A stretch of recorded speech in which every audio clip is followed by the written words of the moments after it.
That works. Alright. Hello everybody, my name is Myflower and we are here with Esoteric Ebb. The full version. Dude, like I said yesterday during my tier list, I absolutely loved the demo, and the fact that I learned that this was actually ready to go is amazing. So, looks like this time we still have our rogue. We can continue with our rogue. And the session notes say, it actually has session notes! Aw, man. This game, I love it even more now. It says, he didn't make it far last time. That's my bad. I should have made it one more clear. The city below the dungeon, that's more of a level 3+ area. Whoop. And I'm feeling lucky you could always try again. You know what? Screw it. We did okay. We did okay. Well, we didn't do okay. We died many times in the dungeon without me myself knowing. But you know what? We're continuing. We die, we do it again. But I want to see if we can make it down here. Who knows? Yep, there's our boy. Oh no. Moving, a mess of rusty iron and clattering bones. Moving towards you. It calls to you. Roll initiative. Uh-oh. Go. No. Huh? Be last in initiative. Oh no. Incoming undead. It is set on killing you. No shit. Skeleton still detects. Oh, the skeleton raises his sword hand. No. The blade comes down, striking you in the shoulder. Ow. A bone-chilling shriek emanates from the skull. Be afraid, this is a warrior of old. Too late to run away, but you gotta stay loose or this thing will cut you into pieces. The bones are outside of the body. They must return. Clearly any type of piercing or slashing damage would be near useless against this creature. Blunt force is what you need. Oh. Try to dodge. Give him a hug. Would hugging help in any way? No. I just tell you to stop. Fucking how? Skelepathically. Being friendly never hurts. Boy, we're kind of screwed. We can try and dodge it. But we dodged. Your feet, they dance. Side to side, your eyes focus on the skeleton's blade. You're ready for anything. This might be your last chance. The skeleton's growing more and more frantic. The skeleton gives off a deep hiss as it again strikes at you. It's stabbing you right in the chest. Yeah, we're dead. We're so fucking dead. Oh, we're so dead. Oh, we're so dead. Oh, we survived. Oh, we are somehow alive. The mail stops it from reaching our heart. For now, you'll have to push it further. Fight. How are we gonna... look for a weakness. Well, my poor rogue. You look around the skeleton's scrap-covered bones as it wriggles around. But alas, you're not gonna find some mystical weakness. Not in this chaos. Oh boy. It hasn't been long, but now you realize the skeleton's getting its bearings. This will be the end. Yep, you see it coming? Your throat. Yep. End of the string. Get an instant death. Yep. I had a feeling that would happen. I had a feeling. We just started to. You know what? Screw it. We're gonna go hard in this game. We're not gonna go back to that skeleton. Now that I know where it is. We are gonna look around. Because I want to look around. Maybe there's something else we can do. Instead of going straight for the skeleton. That was probably a bad idea. Okay. We went over here before. We witnessed that. Can we go over here?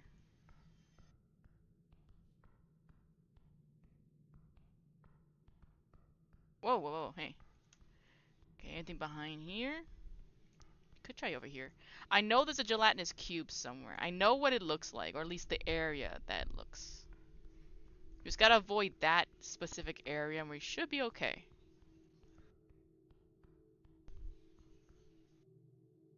This isn't the area, but it feels weird. I forgot the controls. Okay, let's see. Visual fonts. Oh, look at that. They're still talking with each other. Dialogue, colorblind quality, display, master, reset, whatever. You guys not? Okay.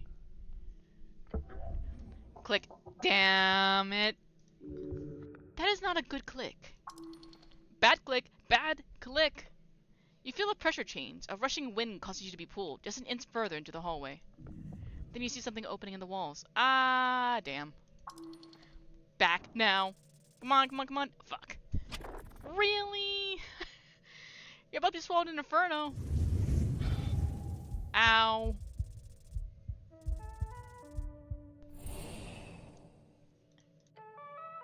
It is beating. Cough. Your heart beating fast. Pain receptors overloaded.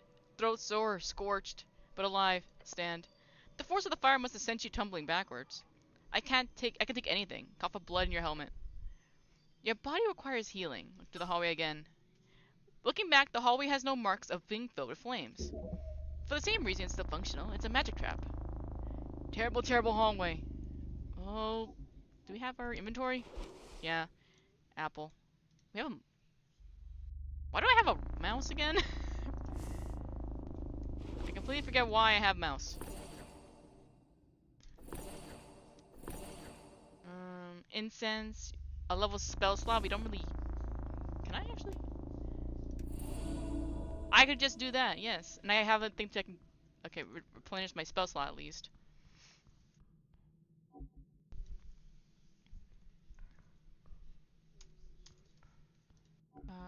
What was the button for this? Okay, so we're here.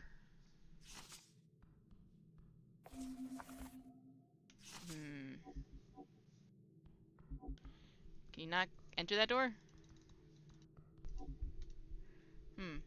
Z, X, C. Nope. Okay, so we can't go in there anyway. God damn it. Well. Alright. Let's go... Here then? Wait, that's where the freaking... Nope, not there. Back up.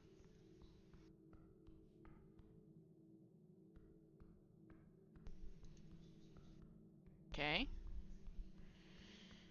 Alright, let's go back in here. Let's go downward.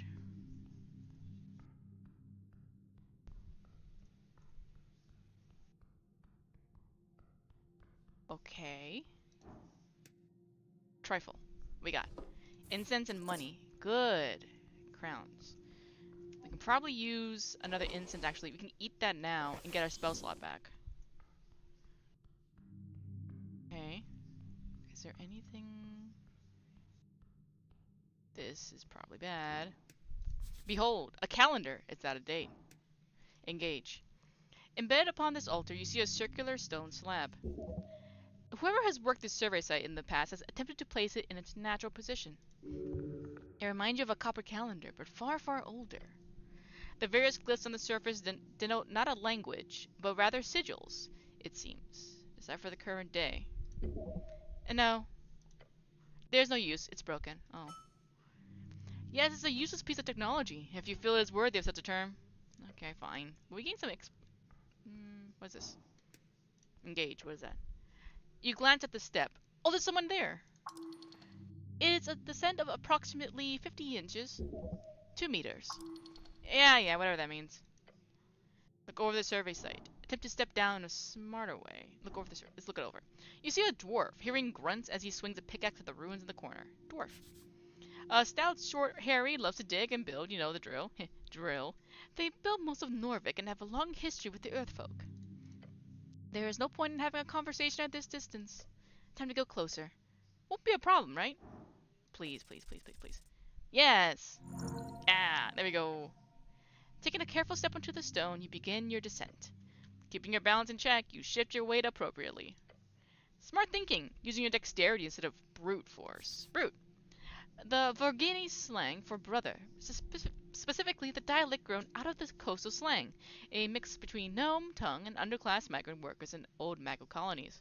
Vorgeni.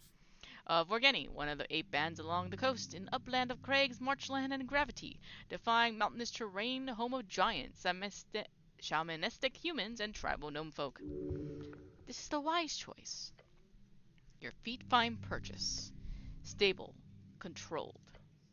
You are at the bottom of the step. Let's go. Alright. Can we save here?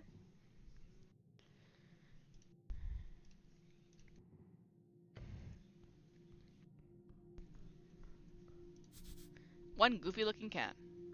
Hello. Beside the buried statue, you see someone up on a ledge. There's grunts echoing down the chamber, along with the sound of iron against stone. A dwarf? Down here? Hello up there. Axel Madsen, eh?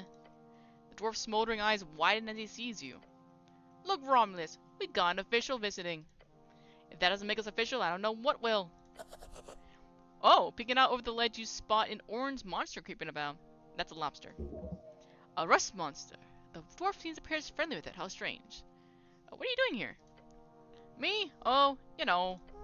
He let out a smoldering laugh. A dwarf's got to have a hobby. He puts down his tools and strikes a pose. Let me introduce myself. I'm Axel Madsen. A dark dwarf. A dark dwarf. Derogatory term for the undwarfs. Then why do we use the derogatory term first? What the hell? Or as they prefer, underdwarf. The underdwarf, gray-skinned and fiery-eyed dwarves who mostly live along the undercoast. They originate from powerful elementals known as Azers. The undercoast, a nickname for the undersea coast. The undersea coast, the gravity reversed caverns see an archipelago. Right underneath the coast, dig down far enough and you'll end up passing through the gravity flip. And then you can make the climb to the undercoast. Pleasure to meet ya. You're a Norvican cleric, I presume? I'm more of a rogue, really, the sneaky kind. Rogue? Rogue what? A rogue actor in the world of conspiracies. Sounds grim. I like it. Success. Same.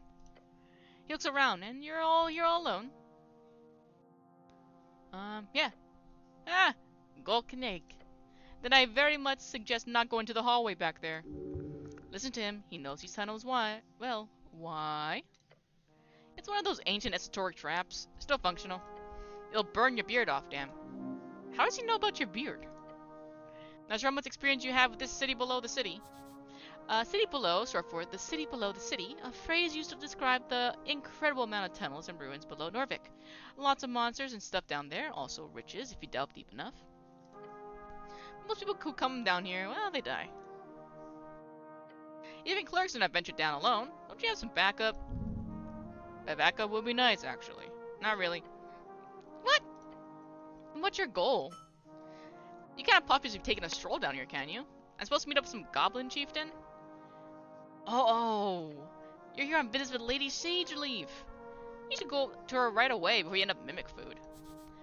Mimic, a horrifying shape-shifting monster, capable of copying the looks of any object it discovers, although with some size limitations, depending on the type. If you touch it, you'll get stuck, and possibly eaten.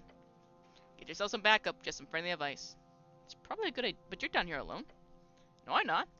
I got Romulus. The monster makes a high-pitched shriek. Adorable in a horrifying way. What are you doing here? Look around this strange setup. With a bright smile, he adjusts the color on his uniform. Well, I'm what you call a historian with ambition. As he says it, the orange beast sends an echoing hissing noise down the chamber. Exactly, Romulus. We're on an expedition of grand proportions. It sounds like a quest. Oh, yes indeed. But just to be clear, I'm not sharing the spoils just like that. Fair enough. Treasure is earned. Lost mines are told. Oh! So here's the deal. I'm in trouble. His pet makes a loud belching noise. Right? He mumbles and gives the monster a pat on the back. You want to help, friend? Help a stranger. That's how fools are robbed. I will help you if I can. Great. You see there are two strange ruins in this section of the city below the city. You point to the statue, White Mane Ruins. Before the dwarves and humans and even trolls, this place was ruled by cats. The theory goes, the snails of Tulin had an historic mine not far from the Pillar of Yore. The mine's a Tulamon, a place of thick veins with endlessly growing amber and platinum. Endless treasure. But the walking god, the White Mane, for whatever reason, showed its shut at some point, according to legends. The walking god, the term used to describe the divine avatars who rose and fell in and around the divine era. Most major religions on the coast today are built around these figures, and their influence can be felt everywhere. Earth was the last known walking god when he faded 27 years ago.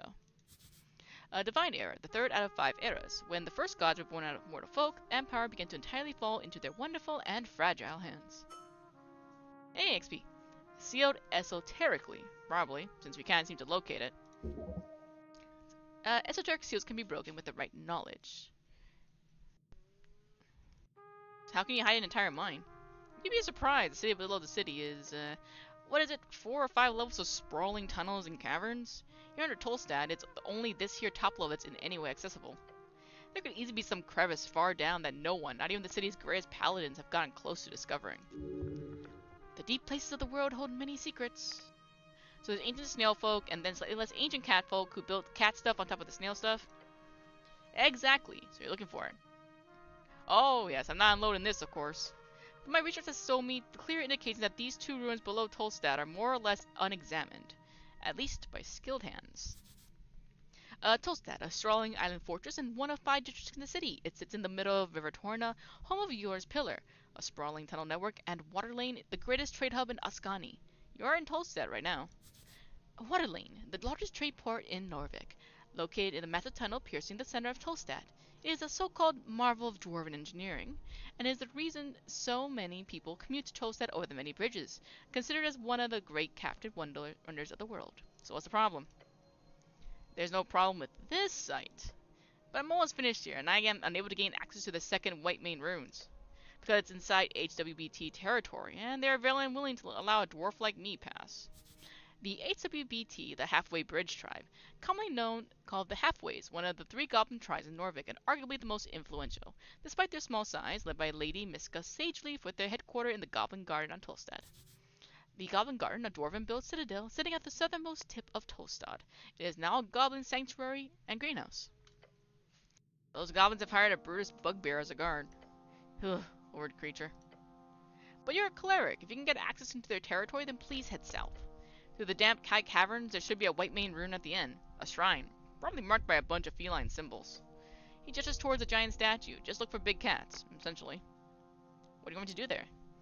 He leans over the edge. All I need you to do is tell me if you find a symbol of a sun or 2 blades. Sun, the light of the day, the great source of power that moves across the sky over the day. It follows a different pattern of movement in each band and with different intensities. In Ascani, it is small and moves quickly. Either of those, then report back to me. If you're able and if you have time. He sighs a deep, frustrated sigh. Wish I could do it myself, darn those goblins. Sun or 2 blades, got it. If I find the shrine, I'll investigate. Great, and good luck. He gives you a thumbs up. What do you know about the tea shop? Crosses his arms and gives you a long nod. It's a type of cafe, you know, they serve tea and other drinkables. Sometimes they even have pastries. I love cardamom treats. I also love cardamom treats. Oh, my friend, you are truly of good taste. How long have you been down here? About a week by now. Takes time to set up a secure perimeter. Oh, we go in the city below? He really is an expert at this. So you don't know about the tea shop that exploded? Exploded? I thought the election was bad enough as it is. Now they got exploding tea shops? Norvik is in trouble indeed. Oh well, he mutters with a shrug. Can't help you there, friend. Why are your eyes glowing? Haven't met too many underdwarves, have you? Look, I don't have too much time, but really, once I'm done here, I can talk all you want. Good luck down there. Okay, we're auto-saving. Great. What's in here? Ooh, we got Shard of Jor and crowns. Yeah, money. Okay, so this area we can't go further than that. We just gotta try and get back up. Engage. You approach the step once more. A long step. Thank the god you had to try so hard this time. Take that step again. Take the first step and you are at the top of the step. Wait. Hold on. Can I cheese this? Give me a second. Give me a second. Hold on. Can I cheese this and get a bunch of experience? Let me try this again. A short fall. You are the... Damn. Okay, I thought I could cheese it. The devs thought of it. Step. Okay. All right. Fair enough. Okay, so we gotta be careful with the corridor, or it's gonna burn us. So let's try and get, like, you have made it clear 2 times now you're a dick-ass rogue, and nobody can stop you from being the coolest sneaker on Tolstad. 300 pieces. Almost a month's red. What's this over here? Election week. Okay, we got that inventory. A bright rock. Spend in dialogues to unlock dice checks. Ooh. Okay. We got money. We got 2 mice. Okay. Maybe read too much into it. What do we do? Just hold it? Oh, we can like. Okay, so it gets rid of stuff. So why do we have the rat then? I guess it'd be food for something.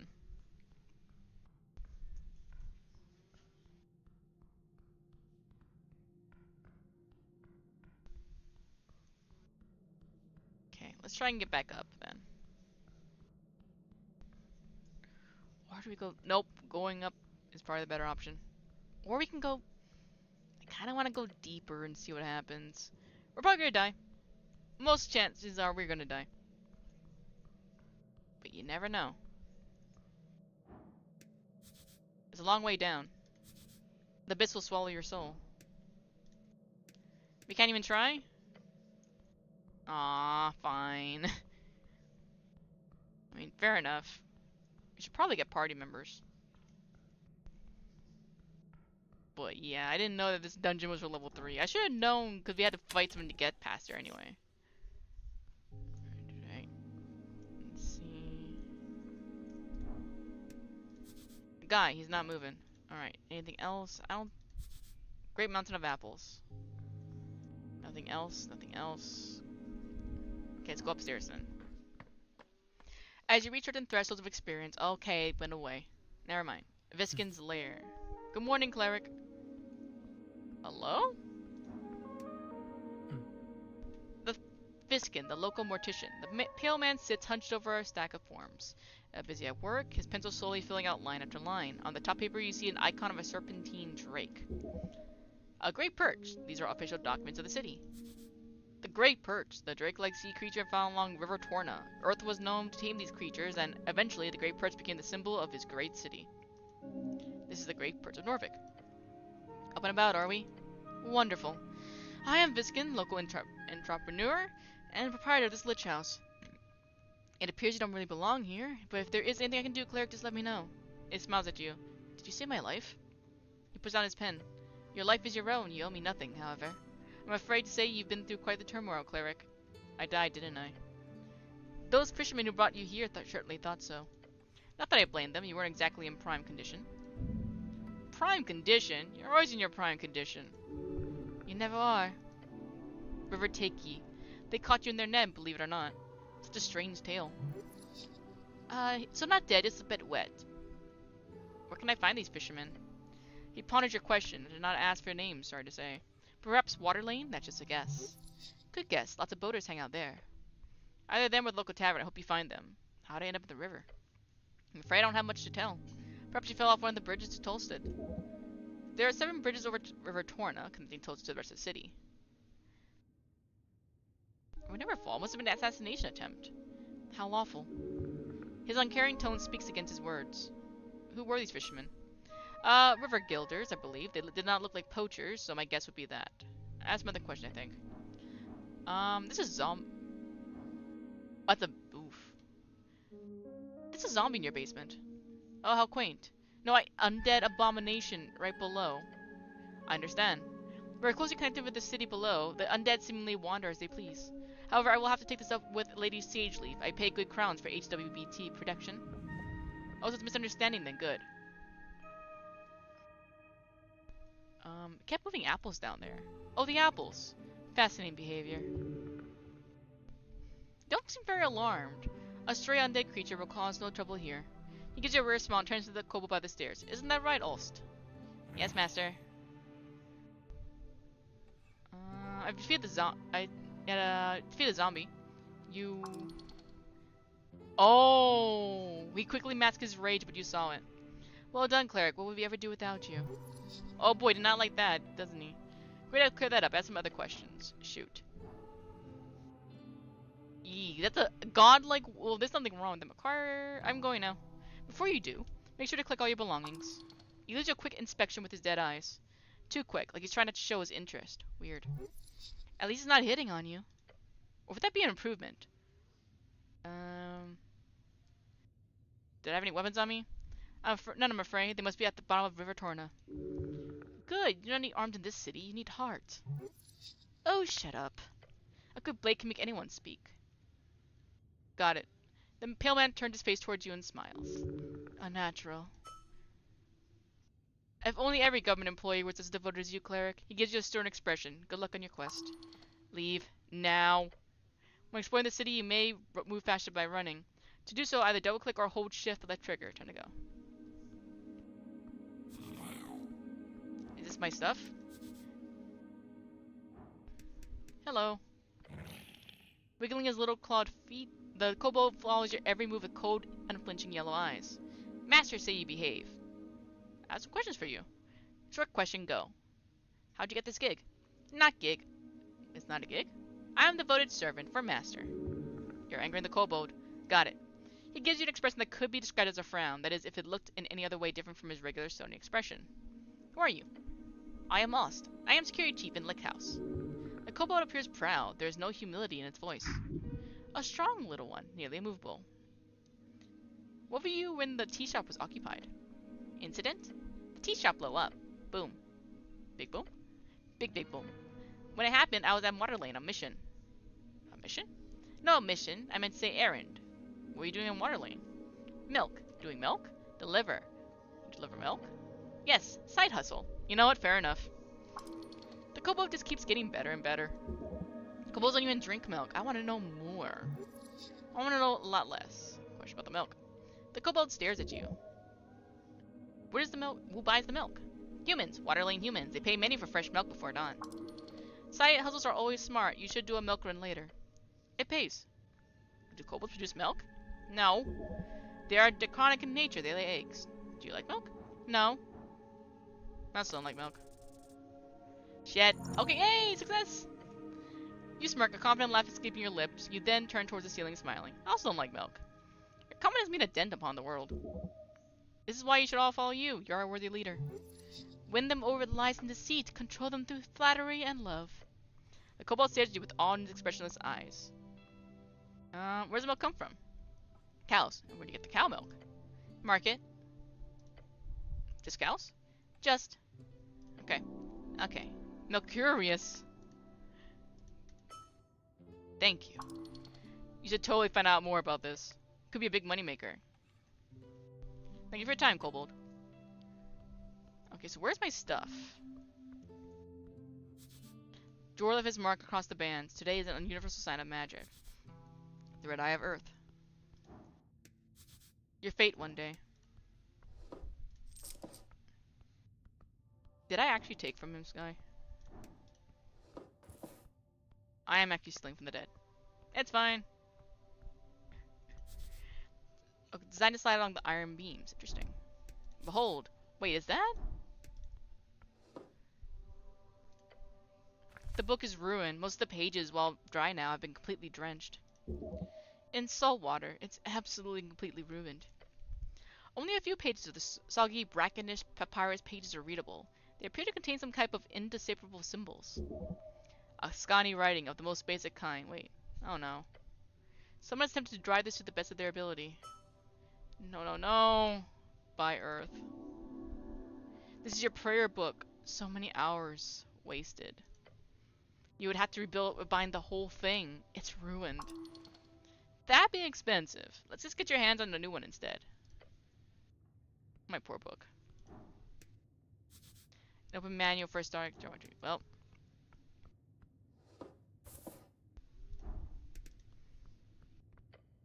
You flip the tome open. There are fine and handwritten letters scattered across the pages. You can read these symbols, but they are in old draconic Dimnorian. Dimnorian, the common language of man, spread across the coast during the Arcane Era to become the lingua dominions in trade and politics. The Arcane Era, the fourth out of 5 eras, when the Arcanists rose and dominated the entire coast, only to fall when the Coast War crumbled their empires to dust.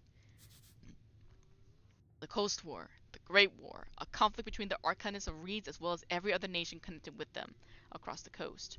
A horrible waste of human lives which claimed millions of lives. There was no honor in this fighting, that you know. B verbis draconum ars occulta. The author's name appears to be Kellam Diminori.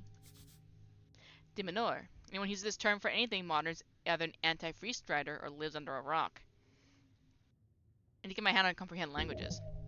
You do. It's highly annoying that you seem to have lost your memorization. Find a spell scroll, maybe you could buy it somewhere. It's fairly common. Ultraconic? The tongue of the dragon masters of Old Dominior. No. Yeah, no idea what this means. Leave the tome alone. Man.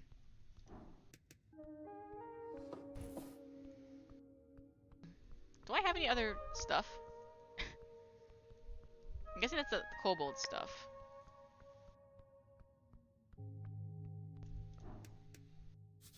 Mushrooms.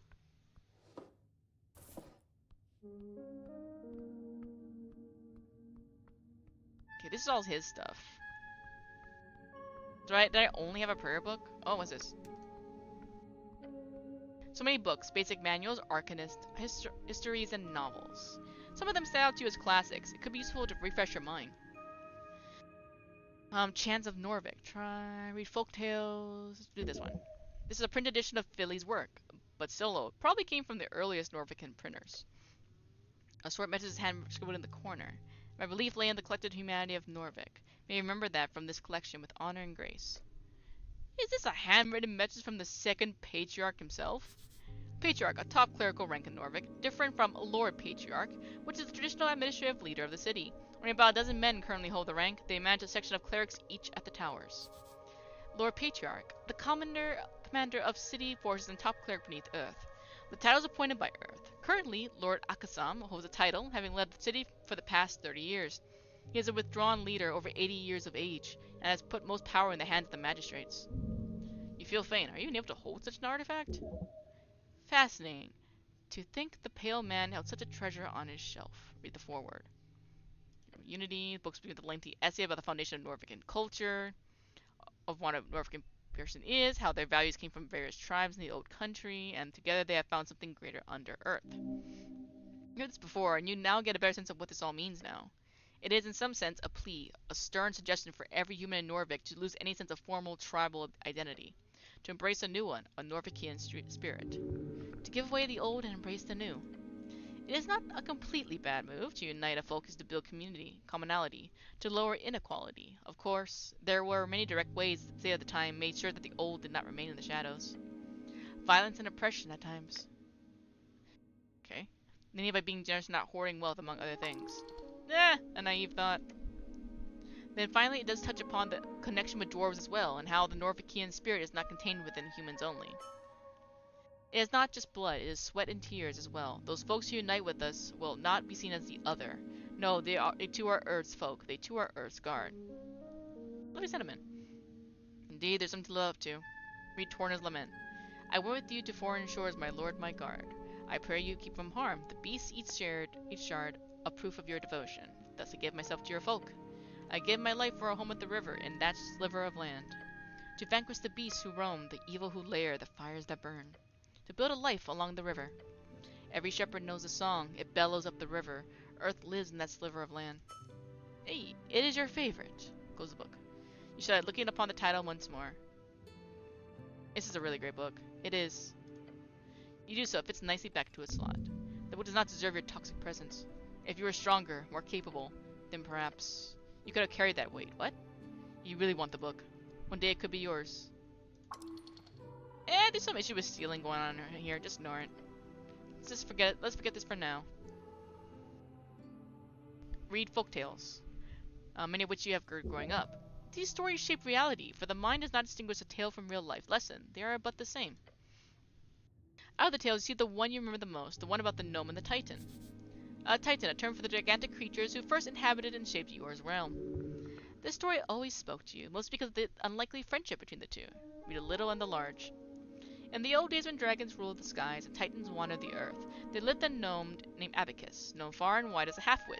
Whether by fate or folly, he often found himself in the oddest of places, and so it was that he stumbled into a deep valley of Ascan. Wow, this valley was home to Kalyamor, the Mist Titan, a colossal being with fur as thick as the ancient forest and limbs that clutched the very mountains. His upper body was hidden in, or perhaps made of, the swirling mist that filled the valley. But on this day, the valley was not the serene refuge it had once been. The The air was thick with ash, the rivers ran black, and the trees stood as charred husks.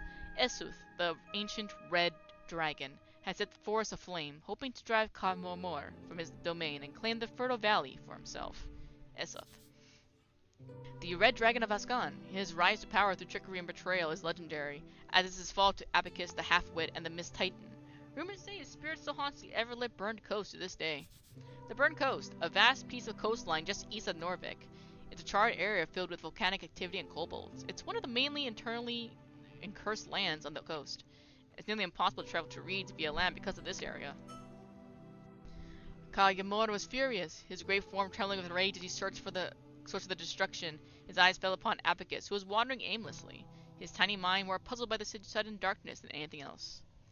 Do you think the coast was filled with these beasts of Yoda at one point? They reigned harshly and wildly. But it's not hard to see why some prefer their chaotic dominance of the tyranny of dragons. Continue. Thrick Lumchum, who dares bring fire to where none should come. Ashes taint my sacred mist. Speak, small one, lest you be missed. Abacus looks up, squinting through the fog, and scratches his head. Fire? No, I've no fire to share, no flame do I bring, nor ash to bear, for in the dark I see clear as day. 'Tis those who can't that need the flame, they say. Thrick Lumchum, who had nonsense from your tongue does come. Who is it that needs this blaze, that blackens my mists and dims my days? Well, question thee, who needs a flame, to light their path and stroke their claim? Perhaps it is Isuth the king, whose fires to your valley bring. Thrick Lumchum, the dragon's days are surely done, guide me, gnome, to where he lies. Together we shall dim his skies. A wonderful little tale. About the little and the large. The story goes on to wax about the friendship sparked between this eldritch titan and the silly little gnome as they sought out Isuth on his throne. This ancient red dragon then falls to the titan's might after Abacus accidentally guides him to the correct location.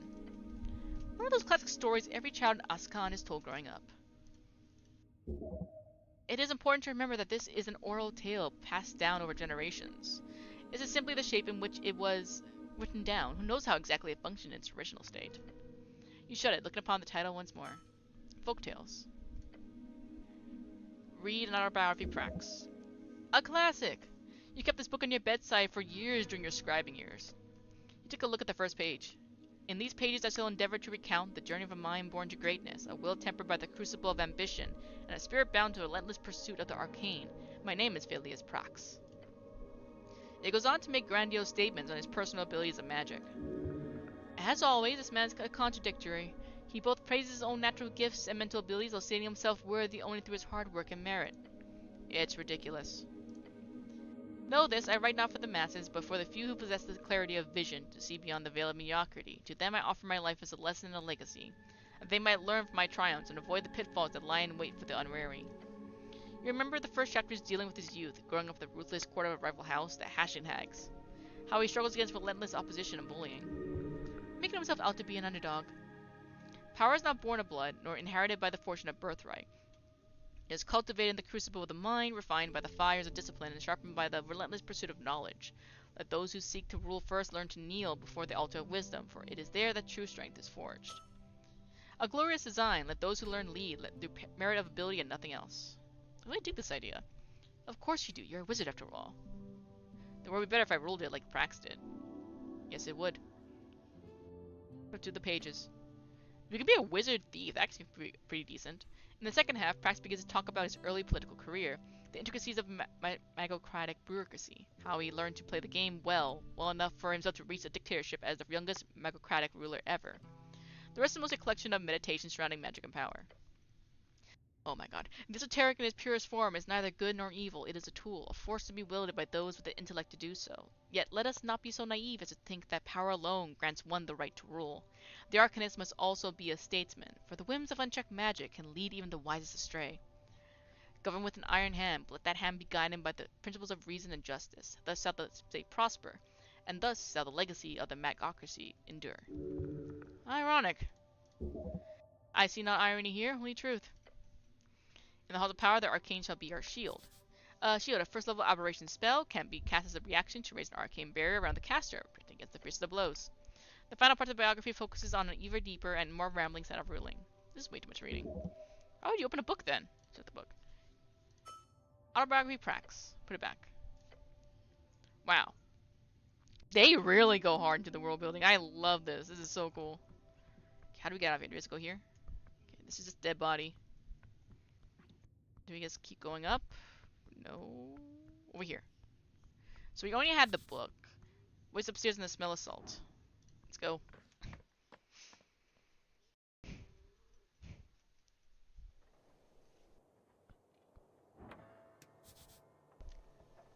The dentistry. Men at work beneath Asgal's green banner.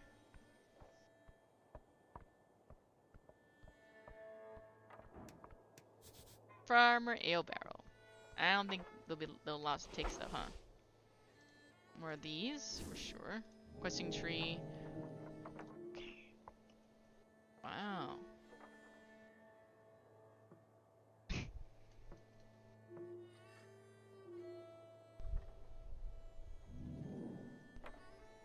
We're gonna save before we start sneaking and getting stuff. Huh. Bunch of dwarves. Do you have a map? No, we do not.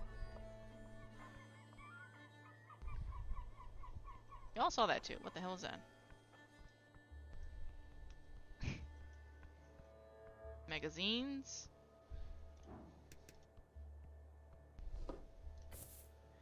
You reach to the bin and pull out a somewhat intact cardamom tree. No, do not. You did not just you it. Let me get this clear. You find yourself on Pillar Road. You see a cardamom tree in the bin. It's been out there for God knows how long, and you think to yourself, why the hell? Let's go eat some trash. Have your prize and smile. It is done. You're too late. Success. Listen, man. Maybe you don't know exactly what's going on here in this road of ours, but you don't need to lower yourself this way. Taking stuff is great, but you can't just take a happy and patient out of the trash, man. Nor the voices, they don't control you. It's mine now. We get 2! Why would I not want that? Hell, if it's good enough for Stardew Valley shit, it's good enough for this. I'm taking it. Am I just stealing everything that come across? Yes, I am. Let's go! I love that. It's like, I can just be a sneaky little thief. Well, not so sneaky. Hello. A satchel looks greasy. What's in here? Ooh. Okay. You hold out the paper, finding it to actually be a torn out page of a book. The name on the margin suggests the book is called A Gnome Starter Guide to Esoteric Memorization. The first step to understanding esoteric memorization is understanding the underlying powers at play. Your strings. They're the ley lines of esoteric power that holds the realm together. A spell is simply a set of rules you must follow in order to manipulate those strings into an esoteric effect. Those rules are themselves esoteric in nature, as such most wizards will find it impossible to remember more than a handful of spells at a time. This is the big divide between cantrips and actual spells, as cantrips are both easy to remember and will not consume a spell slot. Yes, we know this from D&D. Spells are the common representation, blah blah blah. As a gnome, you're definitely gnome. We're not a gnome. Grease? Oh. In the margins is a handwritten note that you match the spot. It's written hastily and bold, like the author really wanted to hype themselves up. Yep. It says every early evening, every lunch break at work, remember you can do it. An esoteric mishap. Magic is a blade without a handle, and so on. Grease is a dangerous spell. Intensely dangerous. Learn the spell. Yeah! It's something at least. Free spell. That's a big bird. You see a bird sitting on the halfway bridge ruins. Greetings, servant of the river. The bird does not appear to react to you. The giant seagull, you have a number of traumatic run-ins during with your youth. Oh. A native Ascani bird. They are an opportunistic feeder upon the coast, hunting the various large and monstrous fish and crustaceans, as well as scraps left by folk. Hey Miley, so the other colored voices, are they demons or the deadly sinners? What? No, they're the parts of D&D. Like, your intelligence roll, your charisma, your dexterity. These are, like, your stats. They're talking to you in your head. They're not demons or deadly sins. These are, like, the stats you get for D&D. Like, dexterity, strength, intelligence, wisdom, charisma. These are your stats talking to you. These are not normally a danger to anyone. Pet the birdie. The golden seems to react until... Ah, damn it. I want to keep petting the bird. Are you sure? It doesn't seem too smart. Do not anger the beast. It's calm, just sitting there. It has done nothing to you, and clearly wants to be left alone. Nod your head and leave. Fine. Ouch. Spellbook. We see a new spell. We got Grease now. What does this do? Okay, situational up to 1 minute. Silk grease covers the ground in 10-foot square. Okay, so yeah, pretty much the same as the usual. So alright. Okay, find the tea shop, find the tea shop. Get next to the tea shop. People. Okay, let's go over here.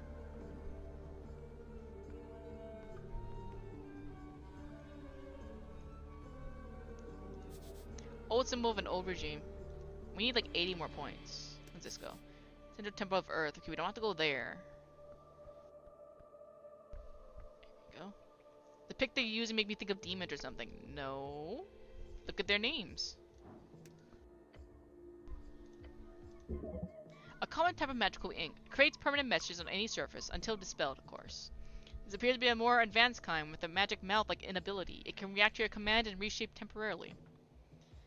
This way is... Barley View. Darrow House. Okay, wait, Darrow's. Yeah, there we go, updated that. Toasted Fields. Goblin Garden. Do not reshape into a guided message. If it had magical properties as well, it would be, say, down the stairs, over grass, into tunnel, glory to Sage Leaf, probably. Fair enough.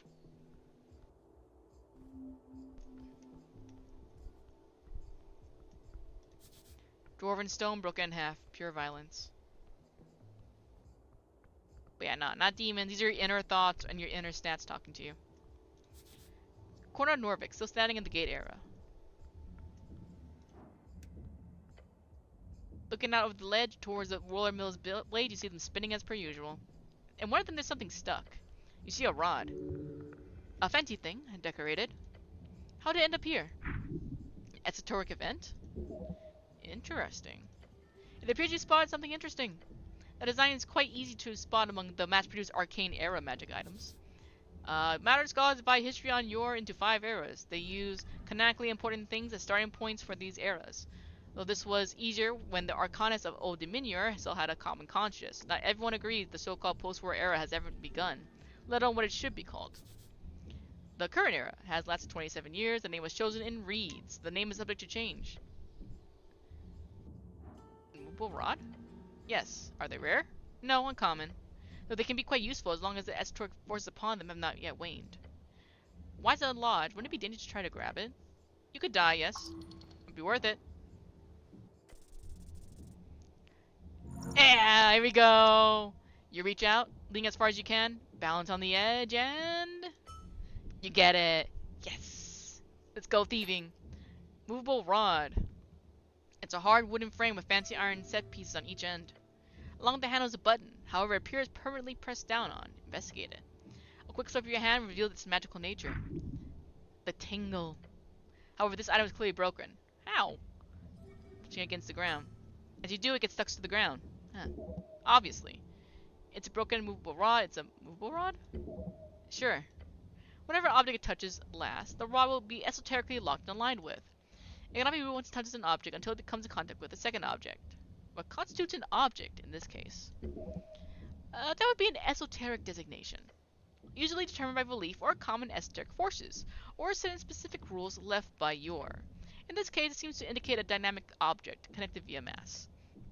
Were you to cut off your arm, that arm would be a new object. Were you to place that arm on the ground, it is not a new object, but were you to, for example, staple that arm to the ground via titans, then it could potentially constitute as a part of the ground. What? Depending on how harsh the defining forces are in this particular case. Thank you, intelligence, you made me feel stupid. Either way, there's no real use in defining those rules right now. But it would be interesting for further study at a later date. So, what can this be used for? Used? Oh, nothing. It's quite literally used as a stick. Really? Well, if used very carefully, it could be a bookend. Was it worth it? Eh. I mean... It's a cool stick, right? Here it is. Oh, I don't have a weapon in here. There you go. Broken sword. It kind of sucks, but that's what we got. Okay, movable rod. When you press the button, it's supposed to be stuck in place. This one's broken, but it's permanently pressed down. Okay, you can carry it around. It's kind of neat. It's kind of neat. Wisdom tooth. Yeah, we're not telling that dude about the wisdom tooth at all. We gotta fix our prayer book. Okay, we got something neat though. That's new. Okay, we were going this way. What's this? Active machinery inside.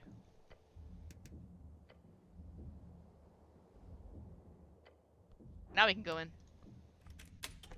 I'm going everywhere but where I actually have to be. Oh, it's not. That's not Romulus. A bunch of site safety rules. And it says, if broken, contact your local union representative.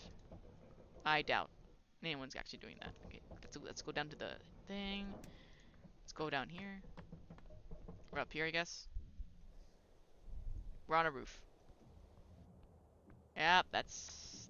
This is a roof, alright. Trifle? Resistance, no. A handwritten note entitled Important Notice. Young and Dumb updated. To Resistance member of Tostad. That sounds like a good organization. What are they resisting? Tonight's ting is cancelled. Meet up tonight on Water Lane instead. It's time to stop the chant. Signed by R. The chant? Locally produced newspaper by Asgal authors. Water Lane? You know what Water Lane is. Don't be stupid. It's right down below. You know, the underground port. Largest port in the city. Closest path is probably through Pillar Crossing. When's this meeting? This evening, it seems. Tonight should mean something like between 19 and midnight or something. Right, interesting. A bit scary, too. Young people should not be running around. They could hurt themselves. Hmm. Fascinating. Is there anything else around here? I think we got everything off of this thing. Yeah. Okay, yeah. There's nothing left on here, so let's go back down. Head on down. Gonna save, because I don't trust that.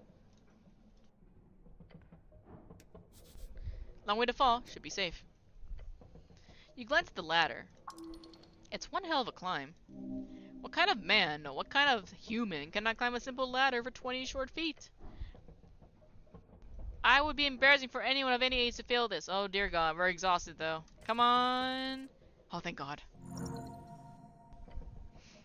Taking a confident step onto the ladder, you begin your climb. You close your eyes as you do so in order to fully immerse yourself in the experience of changing your elevation. You're afraid. It is very high. That your body remains calm. But within a moment, you are... Franco! Hey man, how are you? Within a moment, you are at the bottom of the ladder. Look at my guys, it's like, thank God. What we got in here? More incense. Treats. Hello? What's this? A wooden door blocks your path. Oh yeah, Loctite. Picked it. Come on, come on, come on. Yes! I was playing Monster Hunter in Far Cry 5 with a friend. That sounds fun. Which Monster Hunter? Are we playing World, Wilds, Rise, Stories? Your fingers work the mechanism with precision. Click, click, click. The lock gives way. The door swings open. You see nothing but black beyond. I have Rise Sunbreak. Oh, you having a good time? Complete utter darkness. Cast dancing light. Your light cuts through the gloom. The storage chamber reveals itself. World is too much for PC. What? Really? It's pretty old. I would think it would be fine for PC. Broken crates, scattered papers, a mess of abandoned equipment. You notice the ceiling. Several glowstones lie shattered on the floor. The explosion. It must have shaken them loose. Push forward. You wade through the debris. This place has been abandoned for some time. Dust covers everything. Search for anything useful. You shift through the papers and crates. Most of it's worthless. All receipts, inventory lists. But then you find something. A notice. Official letterhead. Notice termination, collective action, violation. You scan the text. The roller mill owner fired everyone. They tried to form an Asgal union. All workers dismissed, effective immediately. That explains why this place is empty. The owner shut down rather than to deal with organized labor.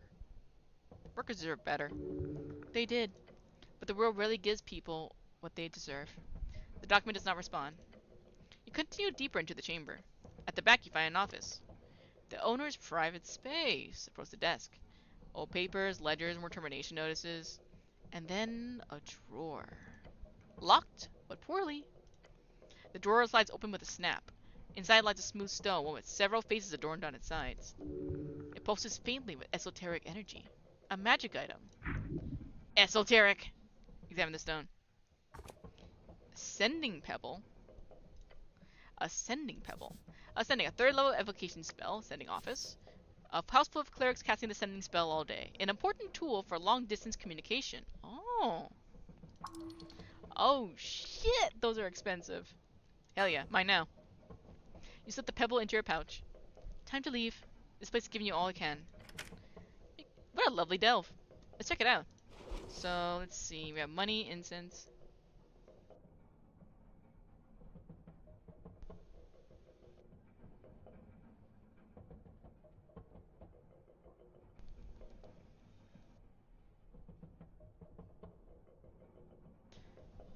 Let's see. The cost and spell requirement. Ascending has created many auditions.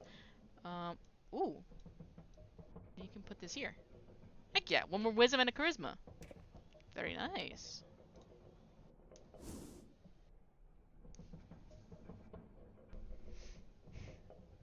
Questing tree. So much stuff. Can we leave through here? Yeah.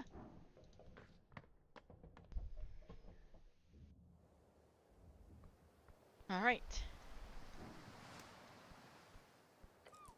You spot a crab on a rock. A versatile name, Tornian Crawler.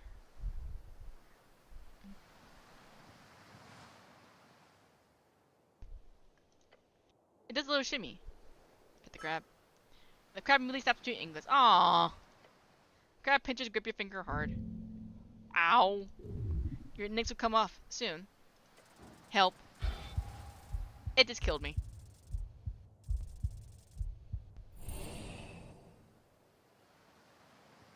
Get me out of here. Damn it. Bend in your pride. Crab will not let go. Ah, damn it. I'm down again.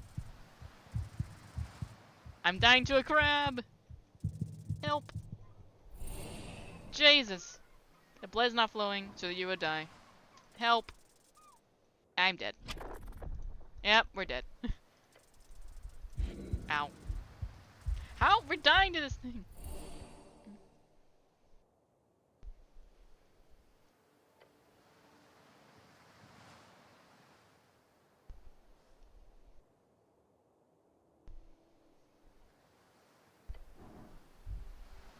Get me out of this grip. I'm just so dead. Could I just ask and it would have killed? Let me go? Please. For the love of God, stop killing me. God, I'm getting exhausted. Come on. Oh boy. We're just dead. We're just dead, dead, dead.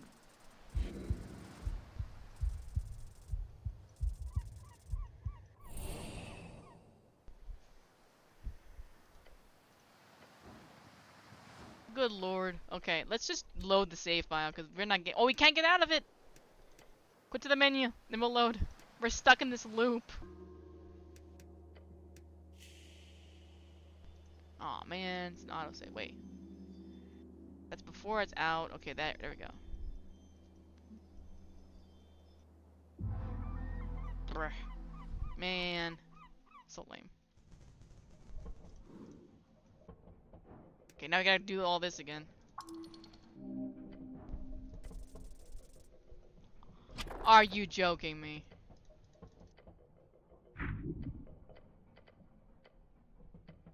Oh no.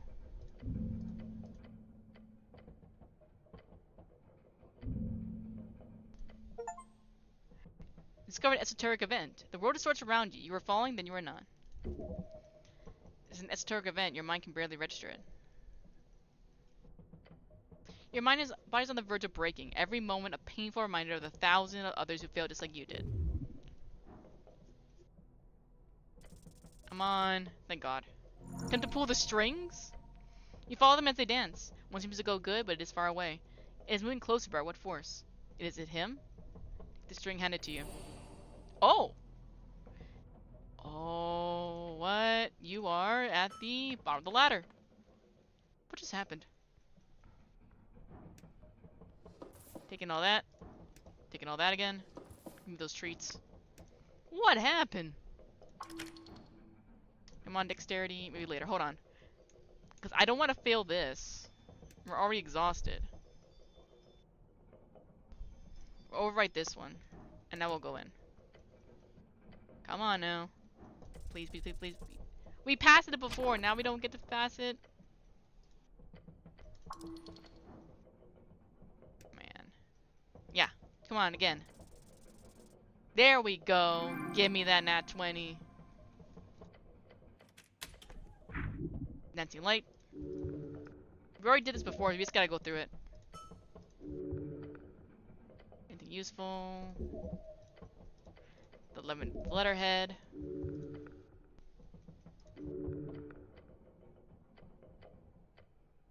Goes to desk. Get that stone. Grab the stone. Sending pebble. Yep, and get this. Pocket the stone.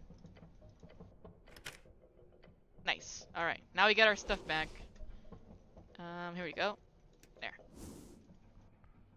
We'll ignore the crab next time.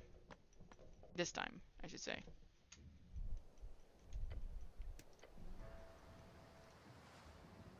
Okay. Avoid the freaking crab.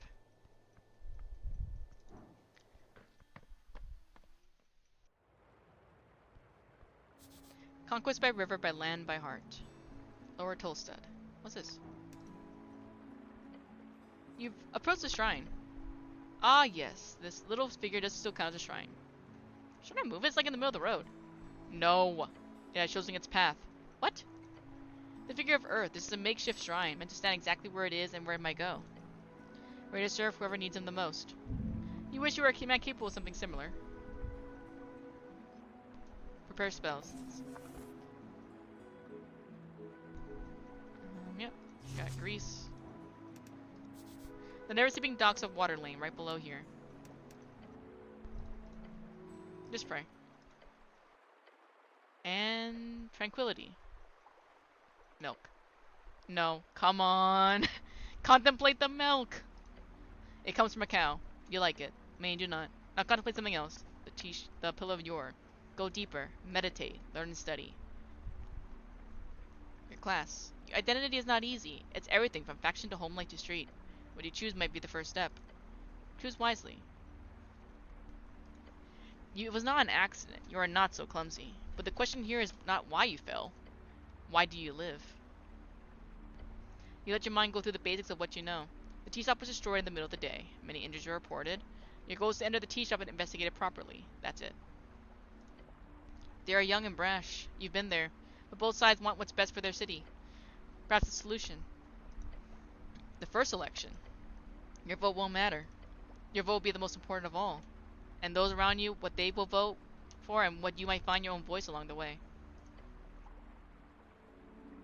Can I heal here? Not precisely. The gods do not usually grant divine interventions from minor injuries. Do you think they care? If you want healing, you have to do it yourself.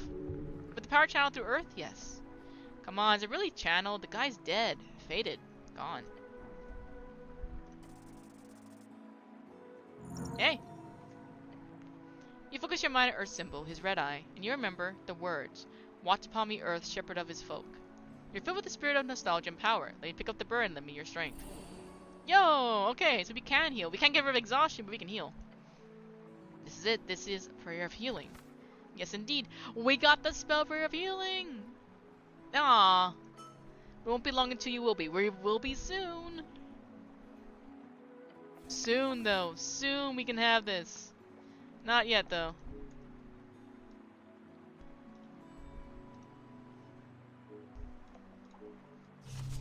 Soon we'll get to do that. Not yet. Oh my god, it's freaking kobold. It's safe coming, I know, but we need it. Hello.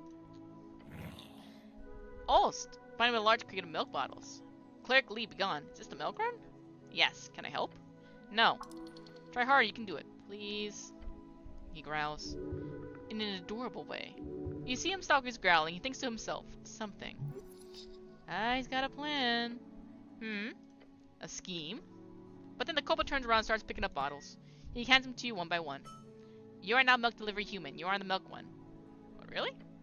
Human, listen up. Each bottle is special, very expensive. You must deliver it to rich people, make them buy. The price is 4,000 crown. That's ridiculously expensive. It is good milk. After you sell them all, you come to me on election day. That is when we count the money. Each costs 2,000 crowns. 2,000? Yes. For one bottle of milk? Yes. You sell all, you get 20,000 crown. That is math. On election day, you pay me 10,000 crown. That is recoup. Recoup? Recoup, I get 10, you get 10. That is recoup. Who do I sell it to? Super human, rich human, milk lover, cow fucker. Cow fucker? I read that without even realizing what it said. Find and sell. Easy. You and Clerics can do it. Is this a scam? No. Let's do it. Good. Mercurius. Yes. Oh no.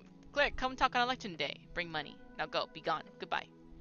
You should probably try to find some humans. They love milk. You're always hanging out down here? No. Go away. I will not talk to Cleric. Who's funding the operation? I am. I get from producer. They transport, then sell.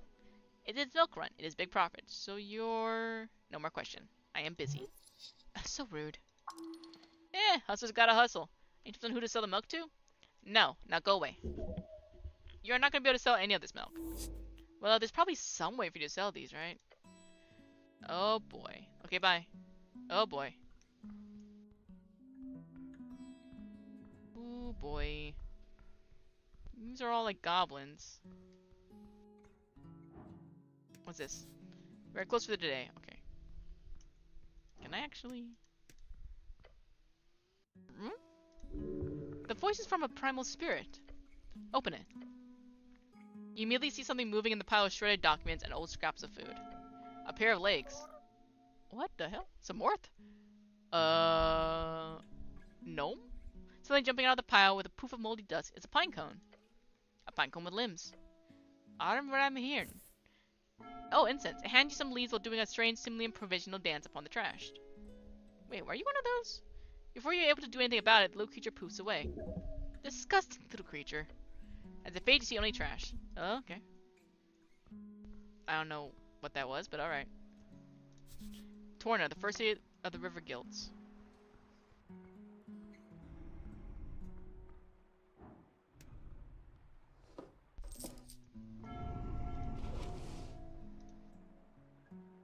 Oof.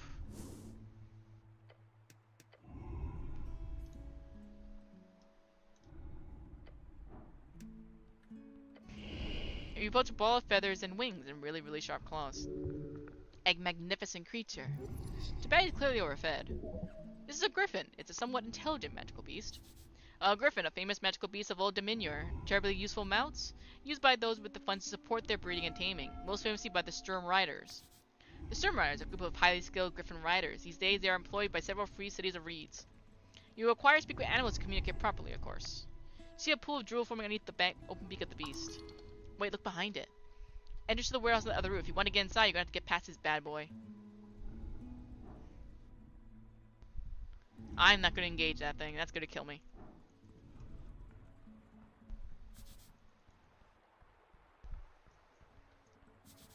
Excluding the anti-magic messaging, free striderism comes with great branding. No one can dismiss the dwarves' architectural genius. Fair. Office of Sun apartment.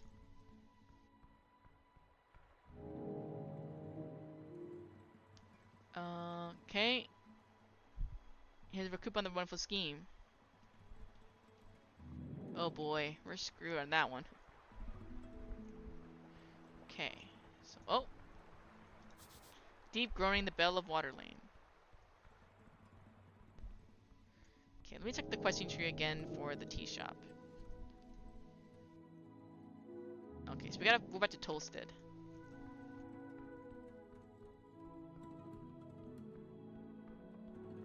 Let's see. We're almost at level 2.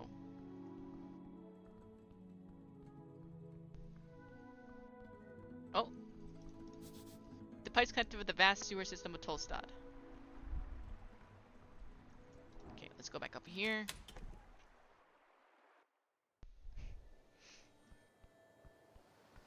We're gonna ignore this crab.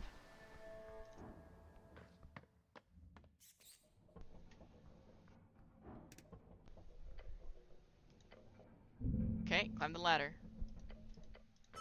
Yay! More XP. Okay, let's get out of here. We've been doing everything but do the quest line. And we saw that little measure of exhaustion on us.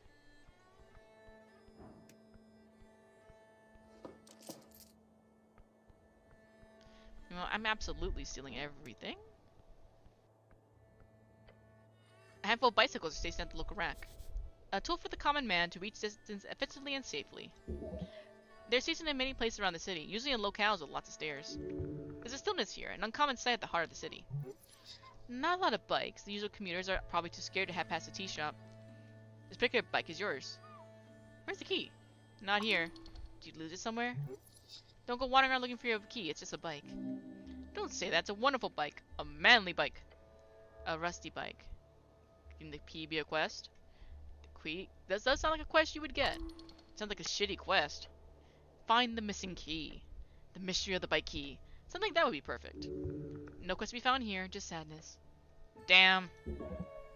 It's probably at the bottom of the river along with the rest of your dignity. You lean in and take a closer look. The rusty chain seems brittle but wrapped so hard around the tire that it would be annoying to get it off even if you had the key. How would you wrap it like that? Good. No one will take your bike. Not even you, apparently. This is my bike? Yes, you fool. Keep up. Sure is. Best of way of travel in Norvik, except of course on this godforsaken island fortress. When exactly did I come to Tolstad? On the 21st of March evening. And then you fell. Maybe at the back of your neck stands on end as you sense a sudden shift. Was I alone? No. Do I recall anything important? You chained the bike. You stood up. Then pain. I stumbled over the stone railing. Yes. River take ye! And you broke the shit out of it. That's it. That's all I remember. Yes. Oh, we're getting closer to why we fell. Because we weren't alone. Where is she? The dwarven girl gazes around the halfway bridge before her eyes land on you. She says nothing for a while, just staring at you, no reaction to her face. I am the cleric. She looks around, clearly nervous. You're worrying her, by your presence alone. But she might be something else as well. I'm waiting for a friend, but she hasn't shown up yet. I'm getting worried. I can help you with that. Oh, okay. She fidgets with her hands and clears her throat. This girl's neurotic and introverted. That's a mean way of phrasing it. But it is true, her body language reveals all too much. She has glasses, she wears a green coat. She's a human, but not that much taller than me. I'll be look for your friend with glasses. Thanks. I don't spend much time on Tolstad alone, so I'm a bit lost. So thanks. I don't leave. Halfway bridge connects with the palace and the rest of southern Norvik. Okay. So he's gotta find her buddy. That'll be an easy minor quest to do.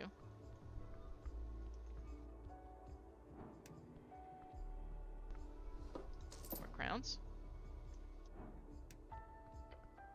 Your eyes land upon a series of papers nailed to the wooden facade. Getting out information to people, how do you do it? One possible way, papers nailed on random walls. You'd be surprised how effective it can be. Some of these are torn or unintelligible, a few catch your attention. Grand opening. You can barely read the faded lettering on this ink-printed flyer. Grand opening of the Stubborn Sphinx Brewery and Commercial Tavern, served without riddles, drunk with all charm. Pillar Crossing 2nd LW. I'd look of it, this tavern opened at least a year ago, maybe 2. Binders and binders! This place would fix your ruined spellbook. It's a prayer book, and yes, this place could help with that. A sun-faded symbol covers most of this large poster. It's a hammer printed with green ink. Azaglis, those who share the plight of the common folk. Gather ye workers, as Gil said, no gods above, no king below, only folk. Useless sentimental garbage. Can't just gather people like that. The city is surely against this type of erroneous collectivist behavior. Leave. We're not ripping them to shreds, that's just rude. Behold.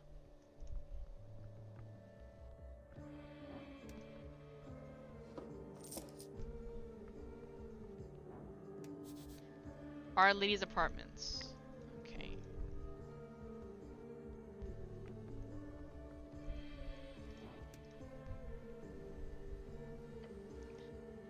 The Garden Monument. Whatever god of symbolism this once denotated, time has ground it down. It's a monument to nothing now. There is something here, but can you understand it yet? What's the snail stuff? Norfolk is built upon layers and layers of ruins. One of those layers, one of the oldest, were the snail folk. Thus, you will clearly find many of these snail symbols and spiral shapes around the city. It is cold. Your hands run across the stone, finding it more coarse than you thought. The bridges in the spiral are even smoother. You find they are not all coarse. Following it, you feel the markings of a sculptor's pick, but they are smoothed out, as if produced not by mortal hands, but by magical precision. You realize this was the most certainly an esoterically constructed art piece. What's more, you do feel the outline of a script, symbols. Runes? Your fingers trace them faintly along the spinal shell of the snail. The symbols do not mean anything to you. If you had comprehend languages, you could understand the script. Ah, tell me your secrets. No response. That's fine. We can come back to this later, probably. Oh! Someone's sleepy. Hold on. What's in here? Starter drawer. Mine now. Look down that pipe. Crawl inside now. If you had a smaller companion, you would be able to ask them to crawl inside. Okay. A smaller companion. Is that why we had the dwarf? Is this person alive? Don't think so. This is another shrine of earth. I'm done here. What we got in here? Try fooling around. Goblin Garden's ahead, you feel it. Where you are. Nature sweeps through the cracks. I like how it also shows like the two different stats that we have been the most leaning towards, dexterity and intellect. Hello. You found a goblin standing at the tip of Tolstad. His clothes are fit for a Reedstein trader, and his haircut is fit of a Ascani nobleman, a superficial fellow. Behind him a vast view of the mouth of River Torna. The goblin cares much about looks. You catch him immediately glancing at your outfit. Let me guess, you're the cleric. Snell! Taking you for granted, this goblin needs to learn humility. Yes, I'm a cleric. That's me. He nods, looking tired and annoyed. You're level up. You are no longer a rogue, instead you are now a cleric. Ah, dang it. Dang it. I don't want to change to be a cleric. I want to be my rogue. Damn it. I didn't realize that would change my class. Can't I just be both? I can multitask, can I? I mean, multi-class.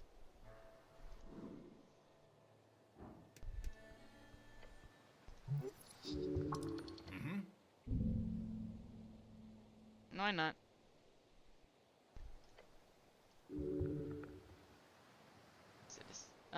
Fine. Must be his chieftain, the matriarch of his tribe. Greet the goblin kind. This is the beginning of a great cultural cooperation and exchange. Nice to meet you, Snell. What the fuck are you doing? Cleric, what are you doing? I'm sorry. The guy looks around, clearly struggling to find the right words. Exasperated is more like. Okay, right. Head down to the garden throne, but He waves his claw towards you. What's all this? You look like human shit. You've been floating around the banks of the river. Your uniform shows it. He is making a playful jab. Don't worry about it. The gall! You should teach him a lesson. I fell into the river. He gives a shot to laugh. Wait, really? It's fine. Somebody fished me up. Huh, lucky you, I suppose. Just dust yourself off. The dragon's waiting.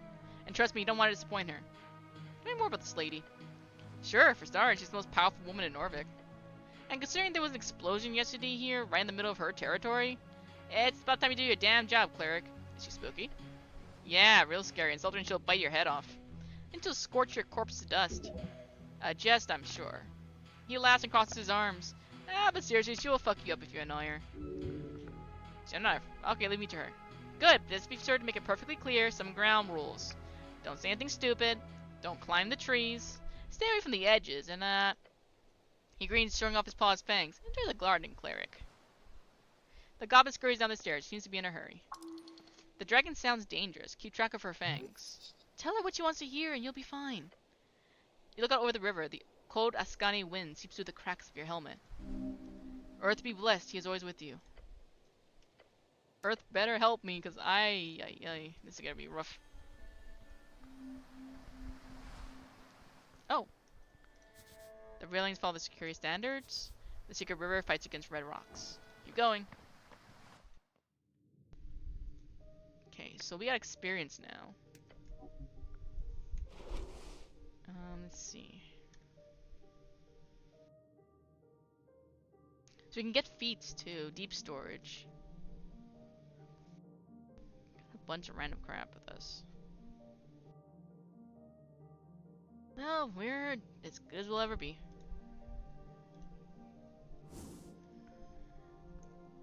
I'm guessing that's her.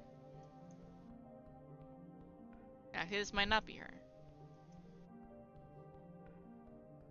This is actually a really nice place. Something called the Goblin Garden. Stomach twitch, beware her illusion. Oh boy. The dragon herself. You approach the throne. The sprites flutter, their glow illuminating the trunk of his great tree. Its roots reaching far below, its branches holding up the dirt ceiling above. Lady Sageleaf. On the throne sits the tiny goblin, her smirk as bright as it is threatening. So this is the dragon. I can see it. Her glare is horrific. Cleric of Norvik, of earth and river. Her shrill voice echoes out through the chamber. She's talking to you. You're the cleric. Great observation. I was assured by your masters. The top brass of the palace itself. Her words are tainted in disdain. Her voice causes you to shiver.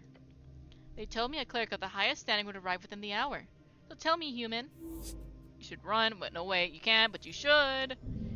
Dominion, she has control here. Why am I sitting here waiting? It's not that late, only been like a day. Tread lightly, she needs her on her side. You make sure she knows you're on hers. My apologies, lady. Her frown turns to a weird expression. Whatever. You're dancing on a fine line. Hers is a frightful presence. Some powerful creatures have auras that cause fear to those near. To fail means succumbing to mindless terror along with other annoying effects. Do not become frightened. Thank God.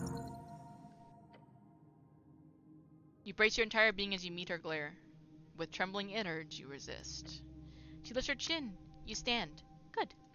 The dragon leans on her armchair, letting out an exhausted groan. It is vexing to watch my streets descend so far. Are you even aware, cleric? A local business caught up in an inferno in the middle of the day, right on Pillar Road. My road. The way she says that causes you to tremble. And yet, Magistrate Jarrow, she spits out the name like it's a curse word, he alone believes the Halfway Bridge tribe does not have jurisdiction over this particular location. She appears to have been stewing over this annoyance for some time. Her anger is pure and intense. She's trying to reel it in.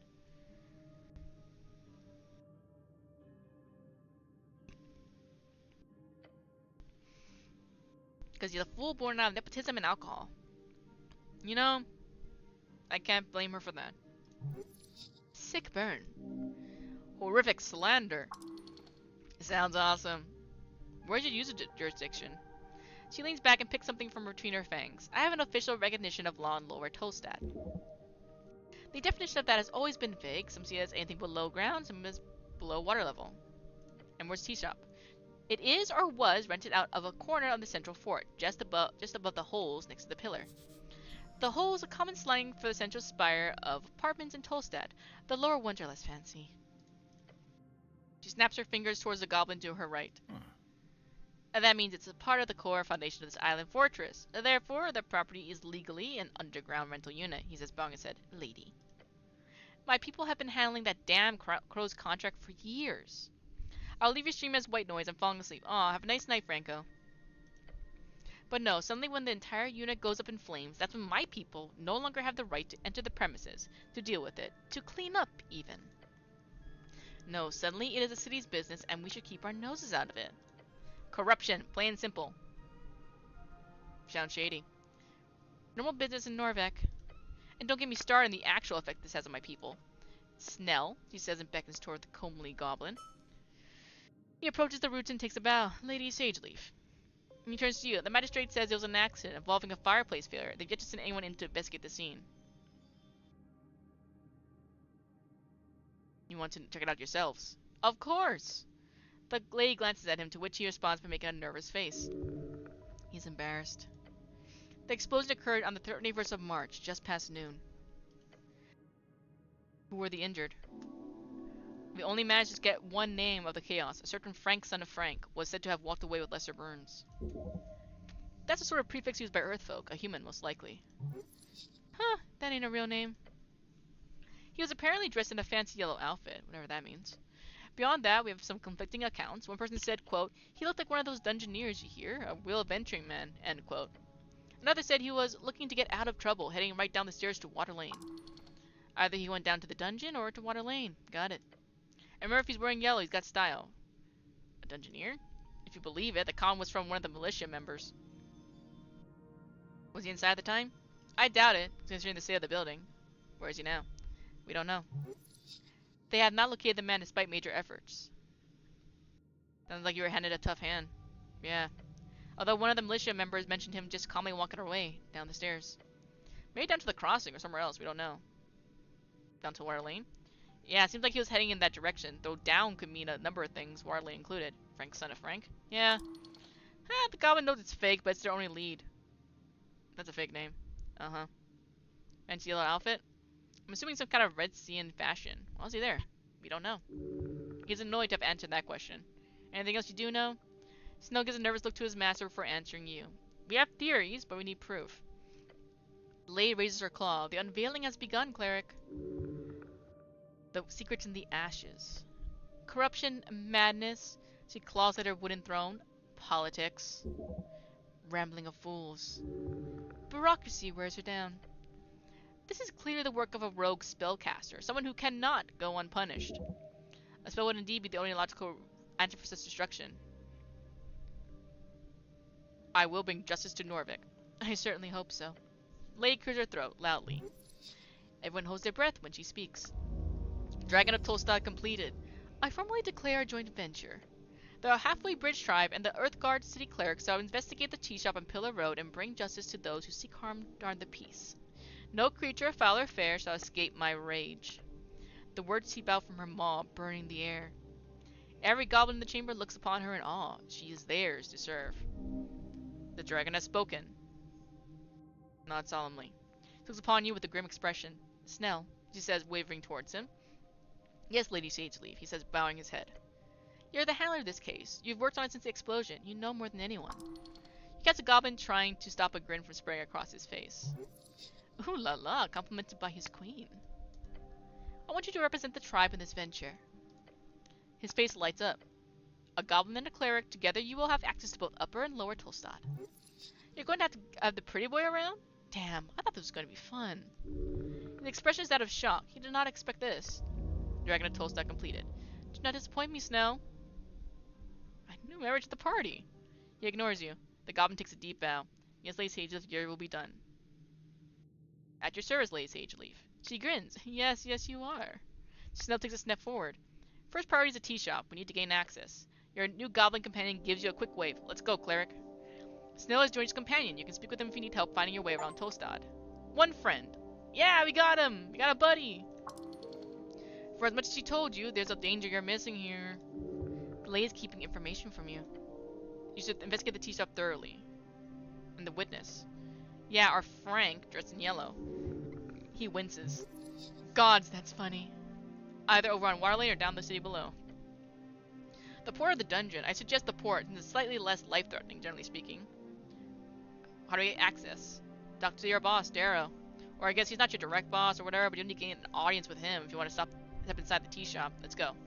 Yeah, let's go. Neat. Alright, we got a buddy with us. Step in the right direction.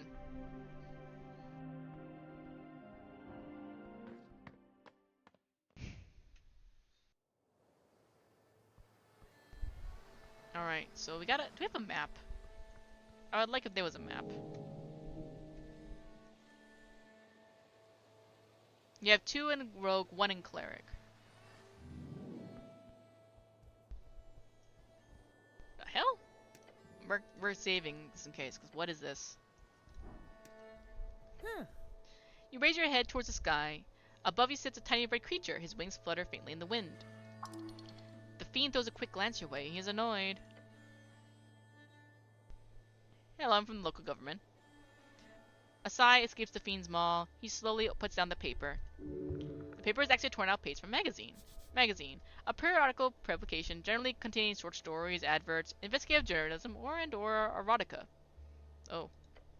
I've paid my taxes, you can move on. You can always pay more. Well done, citizen, proud of you. Wait. Earthguard? A cleric? What else are you doing here? You can go where you want, fuck off. Divine mission, the usual. Very well, won't get in your way. I, for one, am very happy for your presence. This place has been going downhill since the city let the goblins and freestriders run amok. Oh no, the devil's a kiss-ass. Devil, lawful evil fiend. They are lawyers, soul traders, and either the most efficient type of leaders or the worst type of middle managers. Their numbers are dwindling as of late, but in Blood City Bay, they still rule supreme. Blood City Bay, the most populated city around the coast, built upon the corpse of Gregorian the Great and Terrible, a sprawling mess of wooden walkways and buildings carved out of the calcified remains. Once famous for its fleet of airships deployed during the Coast War, known as the origin of the Industrial Revolution, and while New Thazin has overtaken it as a leader in manufacturing, it still stands as one of the most industrious city-states. We need some damn order in this place. If you need any legal advice, just let me know. He gives you a tiny sharp smirk. You should be aware of the fact that this is literally a devil. Be careful, dose advice can bite you real quick. Alright, you can hear out any about advice, so listen to it blindly. What does the law have to say about resurrections? That's one hell of a question. He smirks for a while, enjoying his pun before moving on. What a sociopath. Higher tier resurrections aren't illegal, they're just not available anymore. There are a handful of known divine resurrection spells. Since the death of Earth, there have been no documented instance of successful resurrections above 3rd level. About low level? There's Revivify, that's it. High-ranking officials love having clerics around for this one spell. A bunch of pussies. Does a murder still count if the victim is resurrected? He thinks about the question for a bit. There's been cases where a man stabbed in a bar fight, bled out just in time for a young cleric to arrive, cast Revivify, and the bloke lived. The stabber ended up being charged with a major transgression of personal well-being. And that's not murder per se, but I'd argue it had more to do with the fellow's barrister making it clear to the judiciary there was no killing intent. So, not an accident, but not a murder, just a brawl gone too far. But that'd be a hard sell if the victim wasn't breathing. A complex scenario, something clerics often have to contend with. In most cases, I'd say yes. Level up. So don't go around murdering folk and reviving them, cleric. It would be a waste of spell slot, yes. And evil. But also a bit funny. I like how Dexterity thinks. Very funny. Be kind of funny, but you know, don't. Are you legally considered alive after resurrection? Yeah, for all intents and purposes, you are alive. Undeath, on the other hand, would be a very different affliction. Necromancy is not just undeath, but all undeath is necromancy. Okay. Right, only an animated corpse without a soul would be considered illegal undeath type necromancy. Exactly! As long as the necromancy is considered of divine origin, and the soul returned to a healthy body, then it's considered as a normal resurrection. If the origin is more black magic shit, as they say, or some kind of corpse animation, then it would be considered as bodily sacrilege. And that's a top tier criminal offense. Good, then I'm alive. Haven't been many talkative zombies in my day, so yeah, you're alive, cleric. Does death absolve your crimes? Now you're asking real questions. But nah, it does not. There's been actual laws signed in old kingdoms over this shit. He leans in looking excited. You got the devil going. That's a good thing. Oh, he's dancing for you. Keep it up and he'll love you to death. So classic story, alright? A real bad guy is caught murdering his neighbor. Real sick shit. He's executed after a quick tryout. Justice wins again, everyone's happy. But surprise, some holy man raises him a couple months later. Death and rebirth. Holy man or foul necromancer. Two sides of the same coin. In this situation, the bad guy did technically pay for his crimes. His life was taken by the state. Just because somebody gave it back to him doesn't change that fact, right? Well, people weren't too happy with that, as you can imagine. Thus, the common legal term these days for capital punishment is DIP. DIP. Death in perpetuity. Stands for death in perpetuity. Kind of funny when you think about it. Makes total sense. It does. The city of Norvik might be a bit of a bureaucratic mess at times, but believe me, the lawkeepers know their shit. So to keep criminals dipped, most states tend to hide, lock up, or simply burn corpses and spread the ashes using non-resurrectable methods. So a proper dipped guy shouldn't be able to return without the use of some miraculous 9th level spell, which all but see these days isn't too likely. Anything else? Hear about the tea shop? Ah, yeah, pretty hard to miss when flying past Tolstad. What's your take? It blew up. Not sure what else you want to know. Why do you think it blew up? Honestly, haven't seen a blast zone like that since the Coast War. And you didn't hear this from me, but Little fellow trusts you. He is your friend. No, it does not. The scorch marks look like those from a fireball. A third level evocation spell causes fire to emerge at a given point. But not the kind you get from a trigger-happy pit fiend. We're talking high-level wizard stuff. Pit fiends are known to cast third level fireballs at will. Be careful, cleric. Powerful forces are at work here. Thinking about it for a few more seconds makes it clear to me that this is all a big cover-up. It won't be the first time a city-trained spellcaster goes a little off the hinge. Slander! The city does not train people to explode. Other than that, not to be self-incriminating or anything, but could be a fiend or an elemental. I mean, Waterlane has shipments from Kargamish every other month. Maybe a fire elemental slipped through. Kargamish, one of the 8 bands along the coast, a land of vast xeric shrublands and deserts. Famous for its underground cities and oasis kingdoms, home of elementals, halflings, and the many planes touched in between.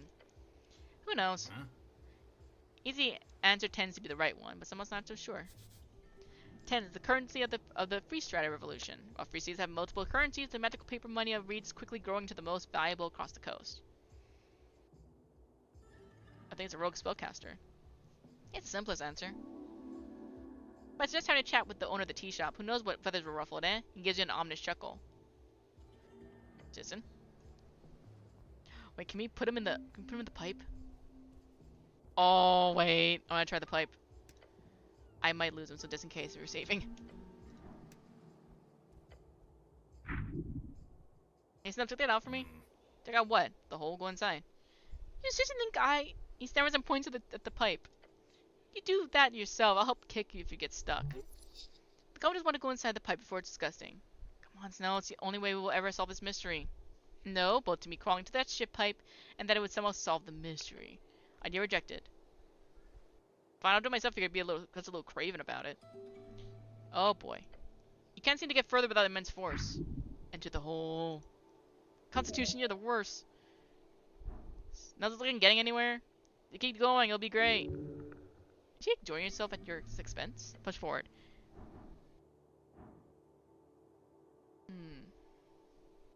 Snell help somehow? Wiggle your what? Yes, compress.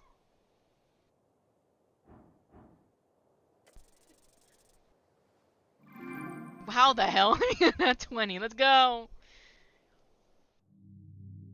Uh-oh. Maybe I should not have... Is this just back to the area? Oh dear.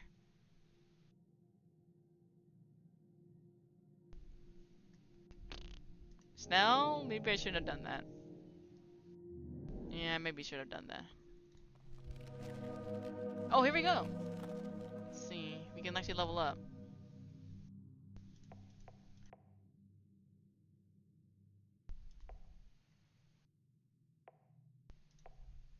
Oh, here we go. We can choose. That's not gonna help us at all. That's not gonna help us. Let's put in wisdom, just so we have a little bit extra finesse.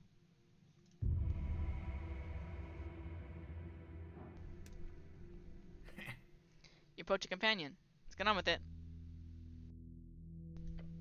You need to tell me twice. Lead the way, cleric. We're in the wrong area again. Okay, let's load back to the autosave. I feel like we're not supposed to be in here. It's funny how we actually did get in here, but it's just the lower area we've been here before. Man, I thought that was actually be a good place to go. Okay, so we're at Tolstad. Our Lady Apartments. Level advancement, right? Alright, back with the wisdom. Finish that.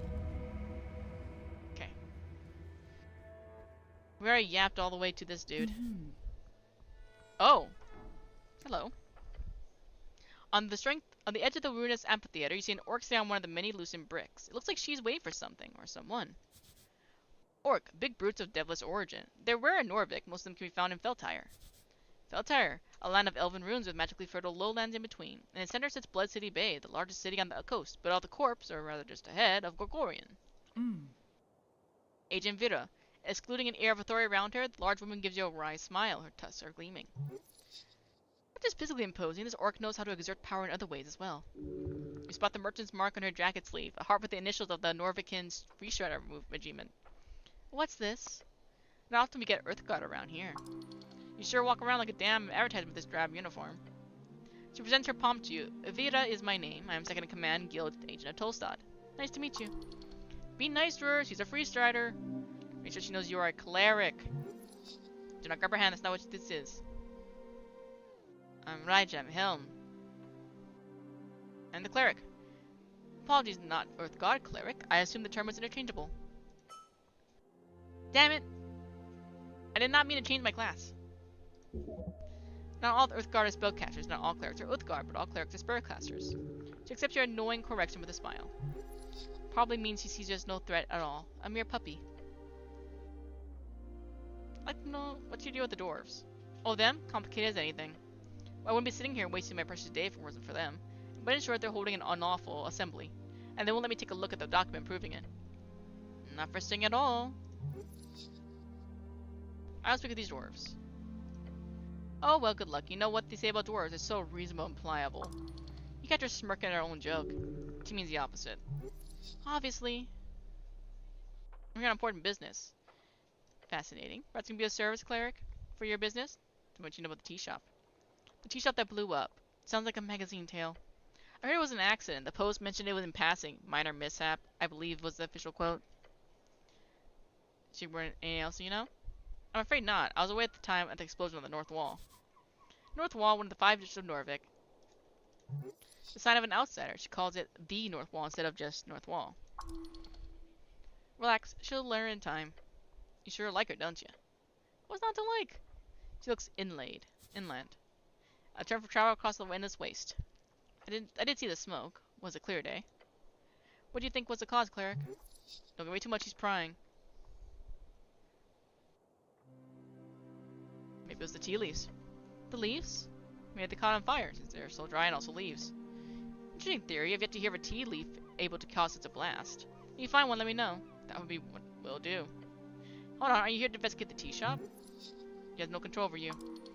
So maybe free sorry, but your business is your own. Get away from the conversation. No. But actually, she says, holding out her hands. No. Nice. No. No. I'm here to do business. For the tea shop, the one that blew up? No.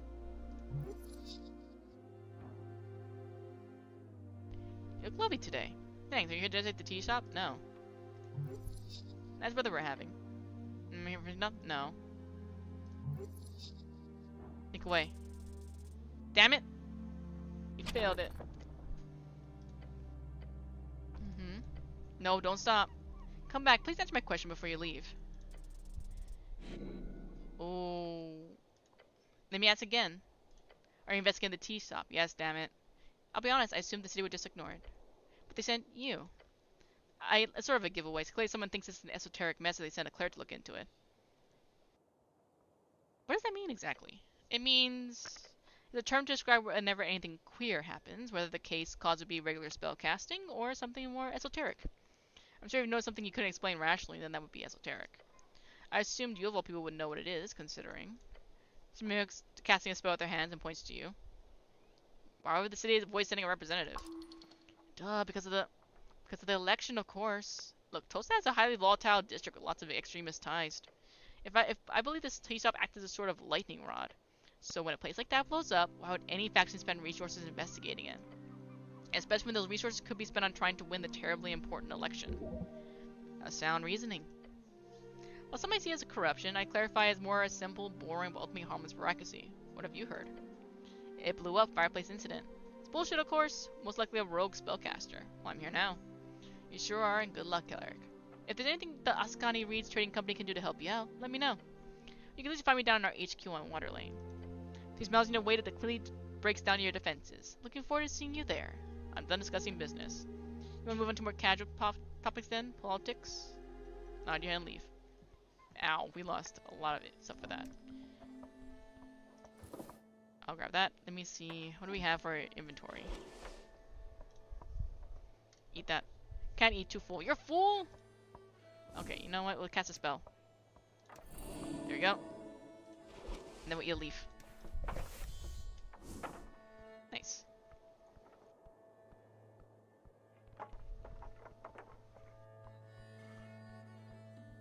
Alright, what we got over here? The Drunk Sphinx. Oh wait, no, that's just that. We gotta find the tea shop already.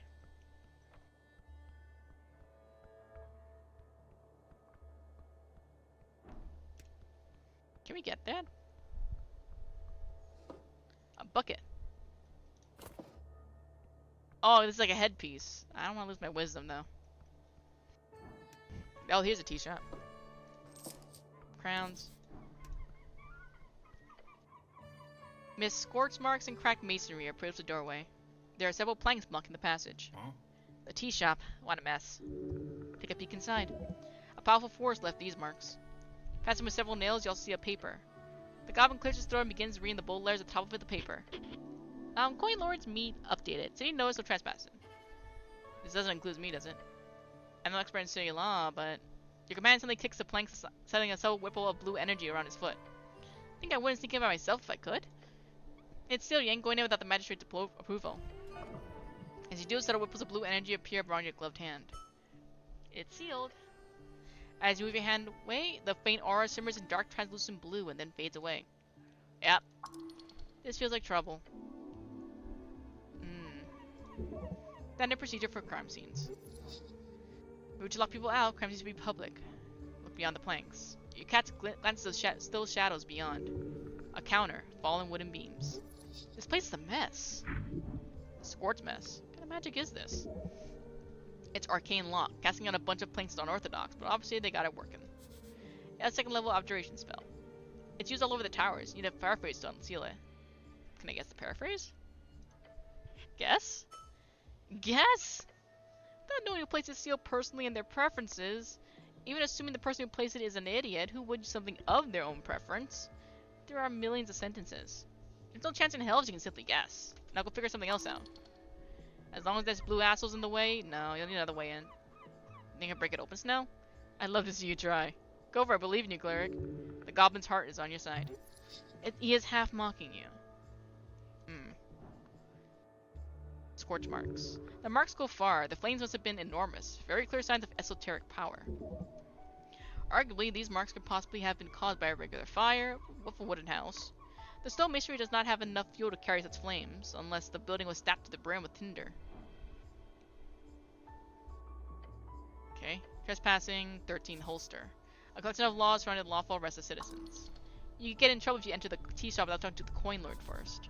The magistrate handling the ministries. By Nicholas Drow in the Tolstad district. Alright. I should leave for now. We're in the district. We just gotta find him. Which is... where? No idea. There's a dude on the roof.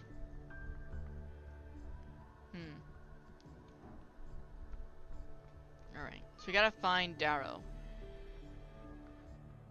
Where could he be? Pillar kiosk. Ooh. Can we get that? Yep. Giant seagull, not a good idea. Let's keep looking around. A little picum thing keeps popping up. Alright, let's go over here then. Another apple. Drunk Sphinx. Let's head on in. Maybe he's in here. Oh. Oh. Okay, so maybe you gotta get this. Get the apple and look around a little more.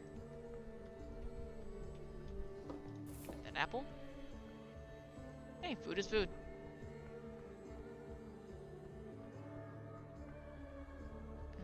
Can't go anywhere here.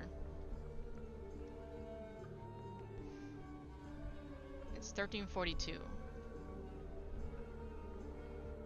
Let's see. Oh! The Great Perch of Norvik. Darrow House. It's gotta be over here. Above Earth. Okay, so Darrow House. Let's see how we get there. Oh. Okay, engage. Darrow House. Oh, up the temple slope and the golden stairs. Okay. So right up here then.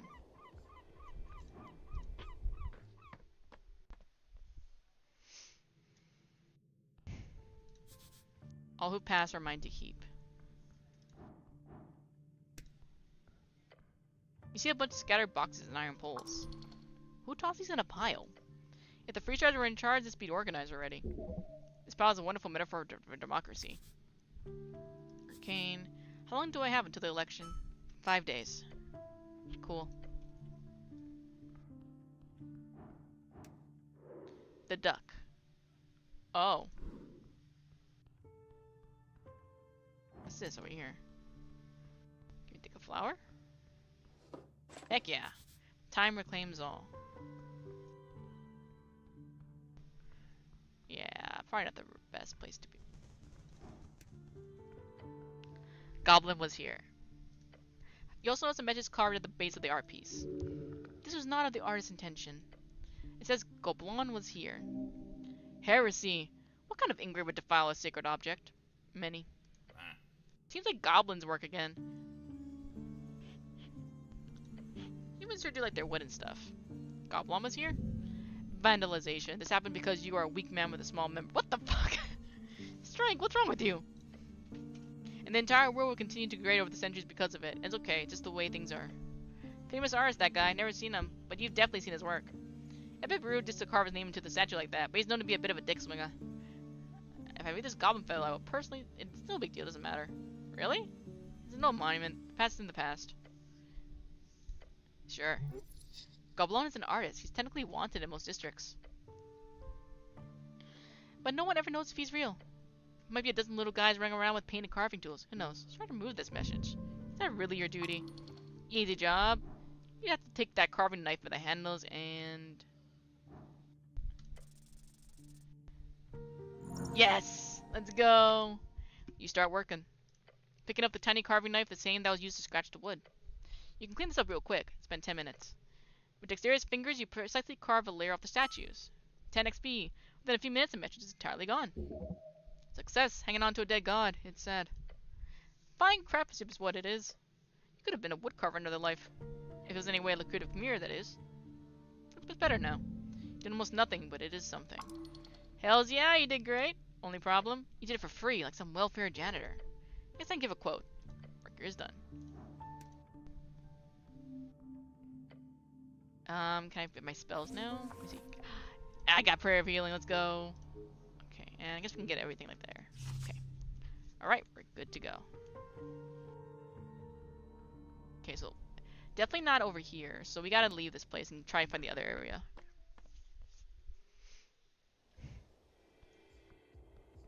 Let's go over here, Snow. That looks like a cult member. Let's overwrite and quick. The hooded woman's cape flutters as an icy wind rushes through the Tolstad rise. Greetings. Hello.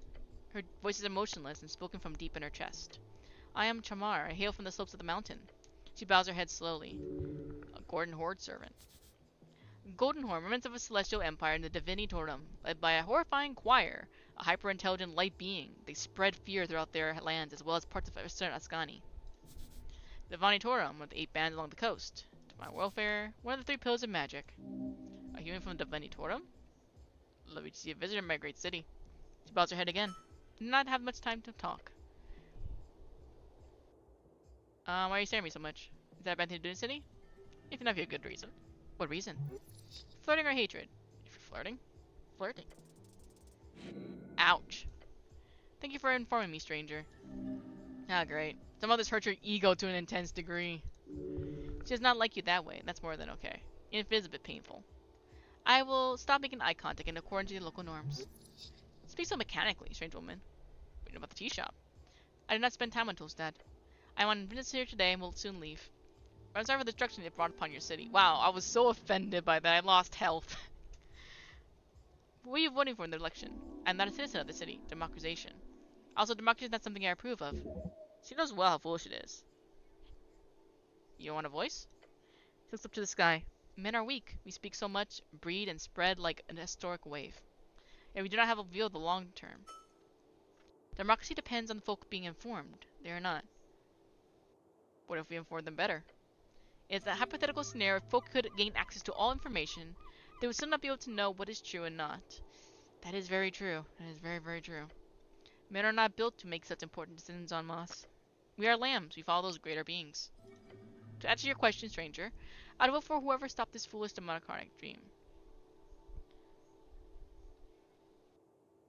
Hmm. That's the natural state. I agree with this. Go back. I'm a free strider, you see. She scoffs. Come even more of a free strider. The Golden Whore has many powers align themselves with your master, stranger. A yellow and a gold wave, it's called. But do not trust this liberal cause. It will swallow Divinity Torum soon enough, too. Of course it will. I wish you luck in your journey. Right, goodbye.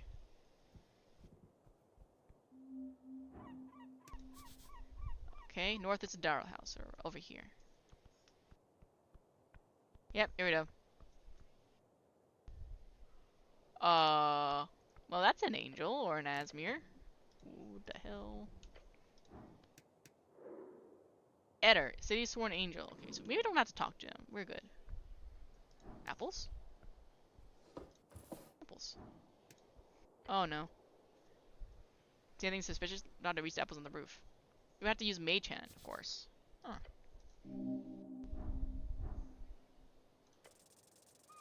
Oh hey! Heck yeah, let's go! With a heave and a hoe! Great job in your climb. I'll stay down here. You make it. Lovely. Apple. Yay. I did this for a few apples. I risked falling back into the water for apples. What the heck is over there? Give me apple. Hey, anything for free. Oh, and 3. That was worth it. 3 shards of yore. Give me that. All of that. Okay. That's it. Yeah. Engage. Oh, no. I gotta climb it back down. I don't think I'm gonna climb it back down very well. I think I'm gonna fall. I'm gonna probably fucking break my neck. Damn it! You gotta be kidding me, bro. Yeah, heave, yet you do not hoe. Ow. Ouch. This is why we have apple. Aha! Snail? Will this guy be mad if I take the snail? Oh. Very well. Can't get in here. Ah, do I gotta talk to him about it or just get into here? Hey. In the Coin Lord's garden, you encounter a porcelain specter. Polished armor, inhuman, her presence is both ethereal and demanding. She floats gently in the air, strangely unaffected by the river winds. Your goblin companion keeps his distance, muttering under his breath a word of disdain. Angel. Bow your head. A handful of Celestials are employed by the city after the Clanlands deal 13. Coordinate with the Conquest. What Conquest? We had these before, but that was in the demo. Arcane Clerics, she echoes, of the Palace, Crypt House, and Earth Guard. The flowers of the Coinler's garden dance beneath her. Slaves to her beauty. You will be one of them. Rajin. She now lifts her chin. She opens her mouth to speak in a protected calm tone. Eter. She says her name like a declaration of existence. Not really an introduction, more of a checklist of etiquette. As he states her name, you realize her mouth is not moving. Telepathic communication. The goblin gives you an uncomfortable look. He clearly does not enjoy having telepathic conversations like this. Snell is joining the mind talk? Great. I have some things I need to ask. Speaking with this ethereal creature is unnerving. Whatever you do, don't mention the eyes. Oh, you're feeling something here, alright. Something fierce. You could shake her up with a nice comment. She would destroy you. She's too powerful. The angel would stomp on your soul. Stomp on it. Hey, look at that. We're good. Oh no. The smooth thoughts and endless love. No, we're not flirting. It's overflowing. Oh dear lord, it's so... Oh no. No. It's so waxing and long. What is this? Point at her and why are we whimpering? My dude, no. I can't even read that. What is this? What is... My dude, no, you're not supposed to be romancing people. You're supposed to be getting information. What kind of rogue are you? I guess you're a cleric now, but... Pray tell, thou celestial harbinger of such splendid beauty and gleaming countenance, if the light may truly be of your making, for thine ethereal and glorious nature, beheld within that halo of eyes, is my duality which foreverly plagues my being and soul. Dear Lord, how wordy. The sun, I say, the sun is nothing compared to you. We are now doing the whimper, bro. 5 XP, though! Uh-oh, as you finish your rambling, there's a sign sweeping over the magistrate's yard. Oh, God. Foreverly is not a word. Now it is. Bow down. I jumped to the ground, filled the overwhelming urge to tell this angel one more thing. You're earthly blessed by your presence. Oh boy. He's expecting retaliation. The words keep your lips like smooth, honey? Yeah, honey, I'm sure she loves that. Looks down on you with many eyes. No response, but then she raises her head. Thank you, she says. Philodisnic addenda. Okay. A dry reply, at least she's not pissed. Take that as a win. Hey, don't mention this fucking thing. Careful now. Go to the chase, clears no interest in small talk. I'm going to investigate the tea... Is this a tea shop? The eyes just stare at you. They spin gently around her. Great, nice. We got that cleared up. It's like talking to a brick wall. She's very non-vocal. We're getting nowhere with this. Be direct with her. That would make things easier. Just don't be too rude, okay? Great. So, she can sense your impatience. The creature is dread itself. I need to speak with Darrow. Walk away, walk away, walk away. You can feel Snell sweating. Malutsky Prazomet? A celestial tongue. She is mocking you for sure. You can sense she does not see you as worthy. Is that alright with you? Why don't you stand up for yourself? Where is Darrow? Catch her head twitching to the left. A twitch? She's annoyed? Coin Lord Darrow is busy. I'm here on city business. I need to speak with him. She looks to her right, towards the building leaning against the ancient tower. After a moment of silence, she says, Coin Lord Darrow will be available post-midnight. He will only be available after midnight, but that long? He will be in his restaurant. Several of her eyes look to the entryway to her right. Restaurant is not a real word. And whoever's attempting to make it one deserves a life of suffering. Restaurant is one of those fancy terms imported from Onyoran culture. Though it doesn't mean anything in Onoran, they kinda got it wrong. Is a restaurant? Yes. That door there? Yes. Right. She says nothing. What a conversationalist. And you have to... okay. Well, we have to wait till midnight. So in the meantime, we can try and get other information. Who's this? Oh? Youth Asgal Modos. Oh, the girl! Yeah, it's not a courier. What do you mean no? She's delivering the news, clearly. Okay. Huh? Looks at you, adjusting her glasses. God, we suck. God, we suck. Cleric?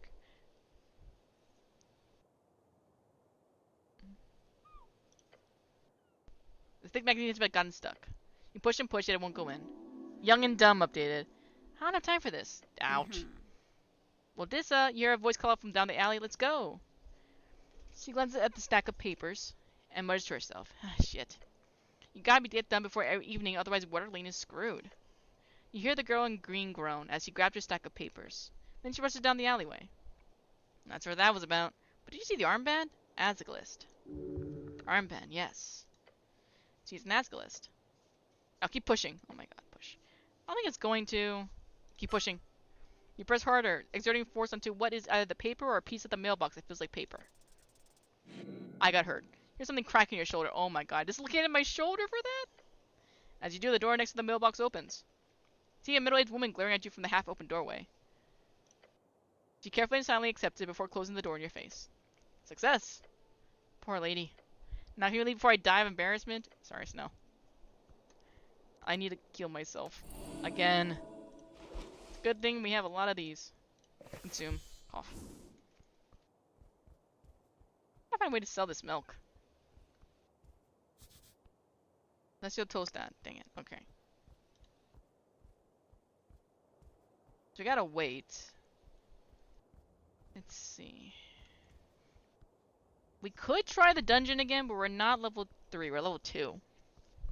We do have Snell with us, so that's not too bad. What do we have? Dragon, tea shop, key. Locate the bird man to find out where he knows. Okay, so bird. We gotta find the bird.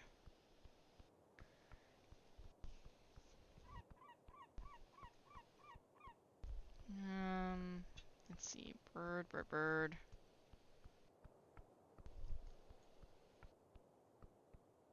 We need like we need to talk with animals. We need comprehend languages. We need a lot of spells. Kind of learning like a. Oh wait. Huh? Hello there, sir. Get behind the newspaper. You a postie? Are you magazines? Great, we got a bunch. Like fiction? Tall Tales, a magazine of cunning sort adventures. Marry this weekly homestead if you're looking for a new place. I like fiction. There's so much shit out though. Hard to know what's decent. The kid looks distraught. Never mind. Welcome to the Pillar Kiosk. How can I help you today, sir? Do you want to buy something? Alright. About what? City questions. Okay. Not much too much to traffic lately. Haggle. Purchase Hex Weekly for 20 crowns. Tame a Dane. What the heck? Want some milk? Okay. Question or a statement? It's, I don't know. The voice squinted at you. How much is it? 2,000 crowns a bottle. That's what I assumed. Yeah, that's a bit of my budget, sorry. Modern man. A guy with crowns. I got off 2 crowns. Only paid 19. Only paid 19. Only paid 10. Oh, so you are a postie. Quickly stammers out something else as he hands over the newspaper. Sorry, I mean. Good choice, but people choose the post these days. About the owner of the kiosk. Oh, my boss, Thalassos? He's a pretty nice merman. Male merfolk, not to be confused with mermaid. Mermaid, half fish folk, not always female, but still called mermaid by humans to the chagrin of their men. What does he do around him? He talks to stall, usually really early in the morning. I mean, I think he just does other stuff. He owns a bunch of properties around the city, he's pretty busy. Does he pay you? About 5 crowns an hour. That's a really good salary for someone my age. Good kid. Yeah, thanks. My brother taught me to negotiate. Brothers rise. Sure, I will, sure. Try to avoid the subject, not to cause you to become more aggressive. 9 crowns. News in Norvik coming up. That's a good one. I read it last night. You know what Frank's son of Frank? Not really. His eyes shot open for a split second. He's lying. Just look at his eyes move around like that. Convince him. Shit. Come on, man.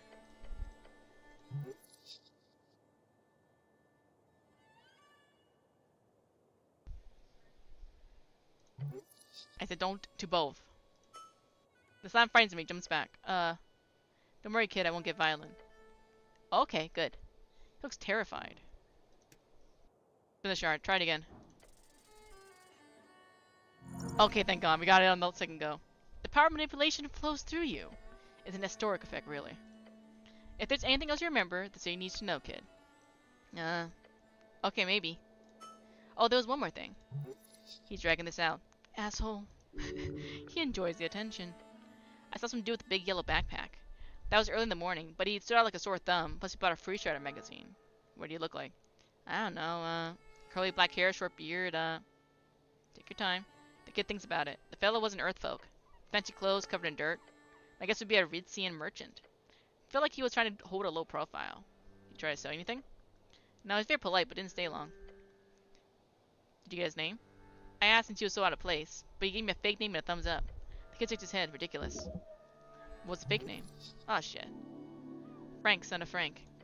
Guy was, fucking with me. Interesting. 3 kiosk kids swearing like a sailor. Do you see where he went?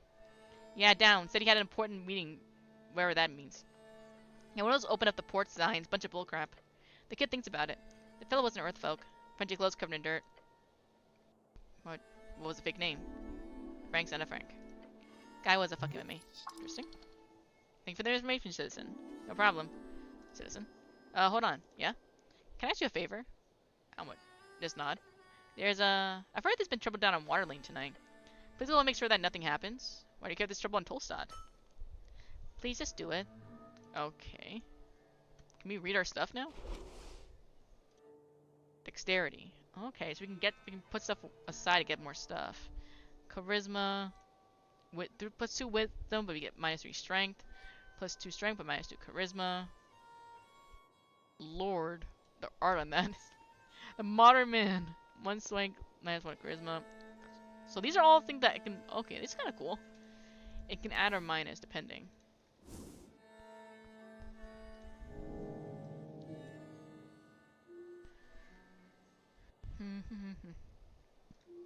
The owner of the tea shop is unaccounted for.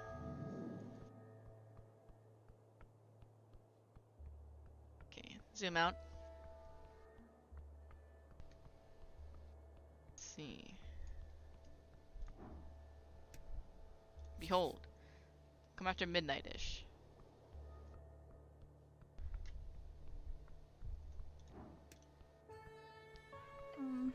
Oh, hi. Right by the main road. Oh. I'll go look further. Thank you, Mr. Cleric.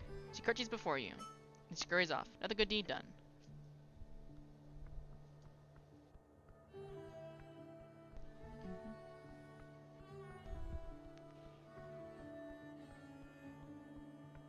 Okay, so where would he be?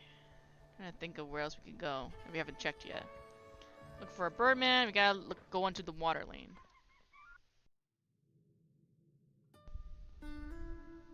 Pillar crossing, Lower Tolstad. Up until sunset. Is that all that's here? Okay, here we go. We can walk this way.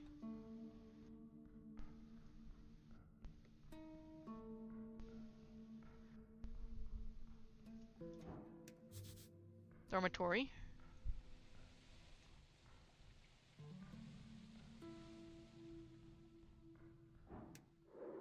Freitas. Hello. The girl looks across the chasm. She is pretending to not look at you. A noble woman. That's a pretty expensive dress. Listen, identify yourself. She says a double shake. What? You're lording here. Why? I'm not doing this. Go away. How rude. Cool. You're very rude. Should I go away? What do you know about the tea shop, mysterious woman? She rolls her eyes. It exploded.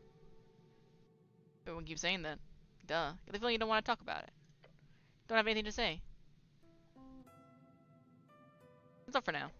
Okay, so she doesn't really have anything to say to us. Probably because we don't have anything for her to respond to. Let's go here. Read and mead. How much crowns do we have left from that? 23 crowns. We're kind of broke. Bustling docks. We do gotta go there anyway. The door looks promising. Stand there before a damp door in a cramped corner house. The wood is dark, swollen with a perpetual moist of water lane. A layer of river mud and algae. Huh, you know someone here? No? Then why are we standing here? Wait. Normal passage and the sound of a heavy latch sliding. A pair of bulbous eyes stare up at you. It is an Honoron, dressed in a tiny velvet smoking jacket. Quite distinguished despite the lack of pants. What is it? He blinks slowly, a translucent membrane flicks across his eyes. I am busy, très coupé. I just asked some questions. Well, wait. Are you a le clergy? That's not your cleric. So dismissive. He sees right through you. Trouvez-vous quoi? Yeah, we get money. Some crowns, please. The smile, the kind of smile that opens wallets. Oh, and kisses ass hard. My good sir, surely a gentleman of your stature supports the arts or the holy cause? Ah, flattery. He sighs, his throat pouch inflating slightly. Told you. You are charming, says Noise. He reaches for something on the other side of the door. Take this, now au revoir. He held a fancy bottle towards you. Got it? Rhubarb ale. The pinkish liquid inside swirls around. There's no small potion. This honor room must be connected. This will make things go much smoother. You really just went and knocked on some random stranger's door? Look, I'm not gonna knock on your methods too much, but if you keep this up, we'll be done by 6 months after the election. And you didn't ask about the tea shop, not once. I had a feeling this door was important, was all. He closes his eyes in a short, silent contemplation. Maybe took to le point d'interest, okay? That's funny, I like that.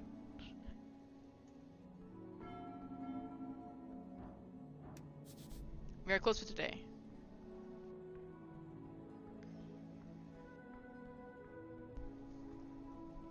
Water lane stuff. Okay, we came up here. Let's look around and make sure we're not missing anything.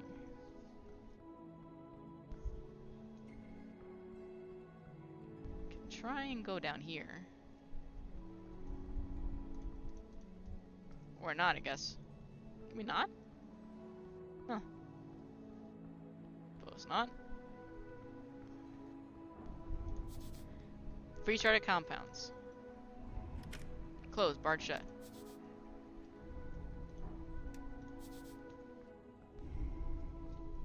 We could try and sneak past it. See what happens. Probably death.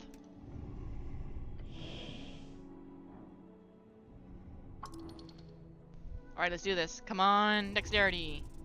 Yes, let's go. Let's go, thieves. You take a deep breath. Then you take the first step. The goblin falls right behind you as you carefully navigate the ledge of the roof. One wrong step and you fall. One wrong step in the other direction, the bird will flap you off. But you take a deep breath as you make it to the other side. Let's not do that again. Oh. Oh. Griffin appears to have awoken. You got here just in time. Purring, I can make it back too. That means you're really a lucky bastard, you know that? At least he didn't try to eat me. You know what? Fair enough. Ginger drinks. Your loyal servant, Agent Vera. Oh, hey, Godfred. We did all that for that? What does this even do? Minor constitution increase, my charisma increase for the week. Huh. Talk to that guy. Hello, little griffin.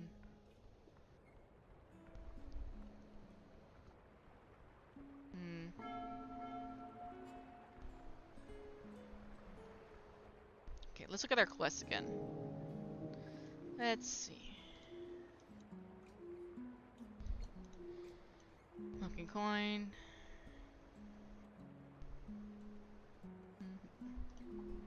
Young and dumb.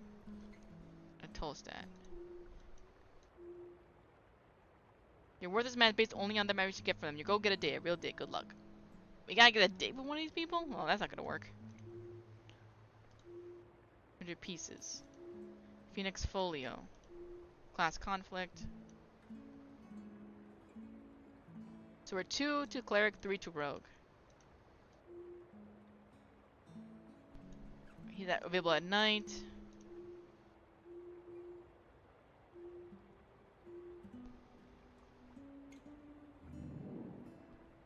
Oh, we're on water lane right now.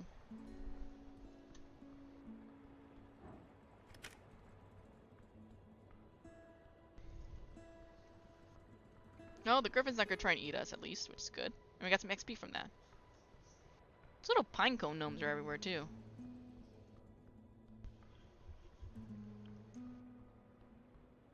Is it not working? How can I not walk down here?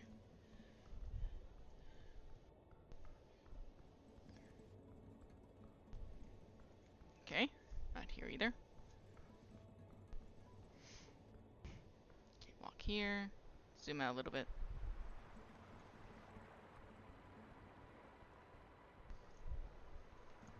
Where's this lead to? Path along the water, it's right there.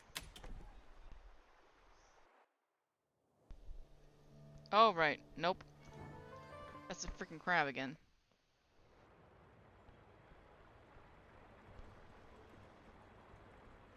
Can't get over here. Right, we're on water lane.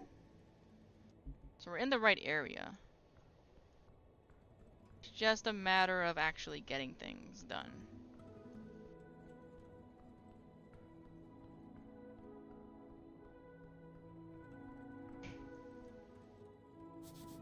Democratic propaganda.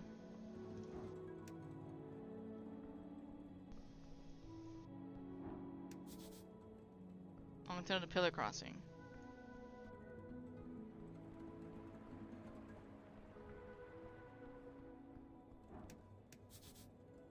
Alright, let's go in here.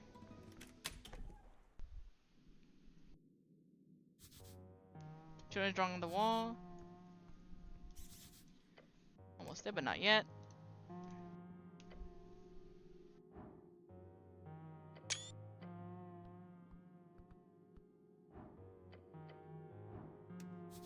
Magical quill and paper. Tiny dictator. What? Okay. Against bureaucrats. Well, we are going to talk to a bureaucrat, so... Oh, it floats next to us! Oh, that's kind of sick. Alexandro. Arcane Era.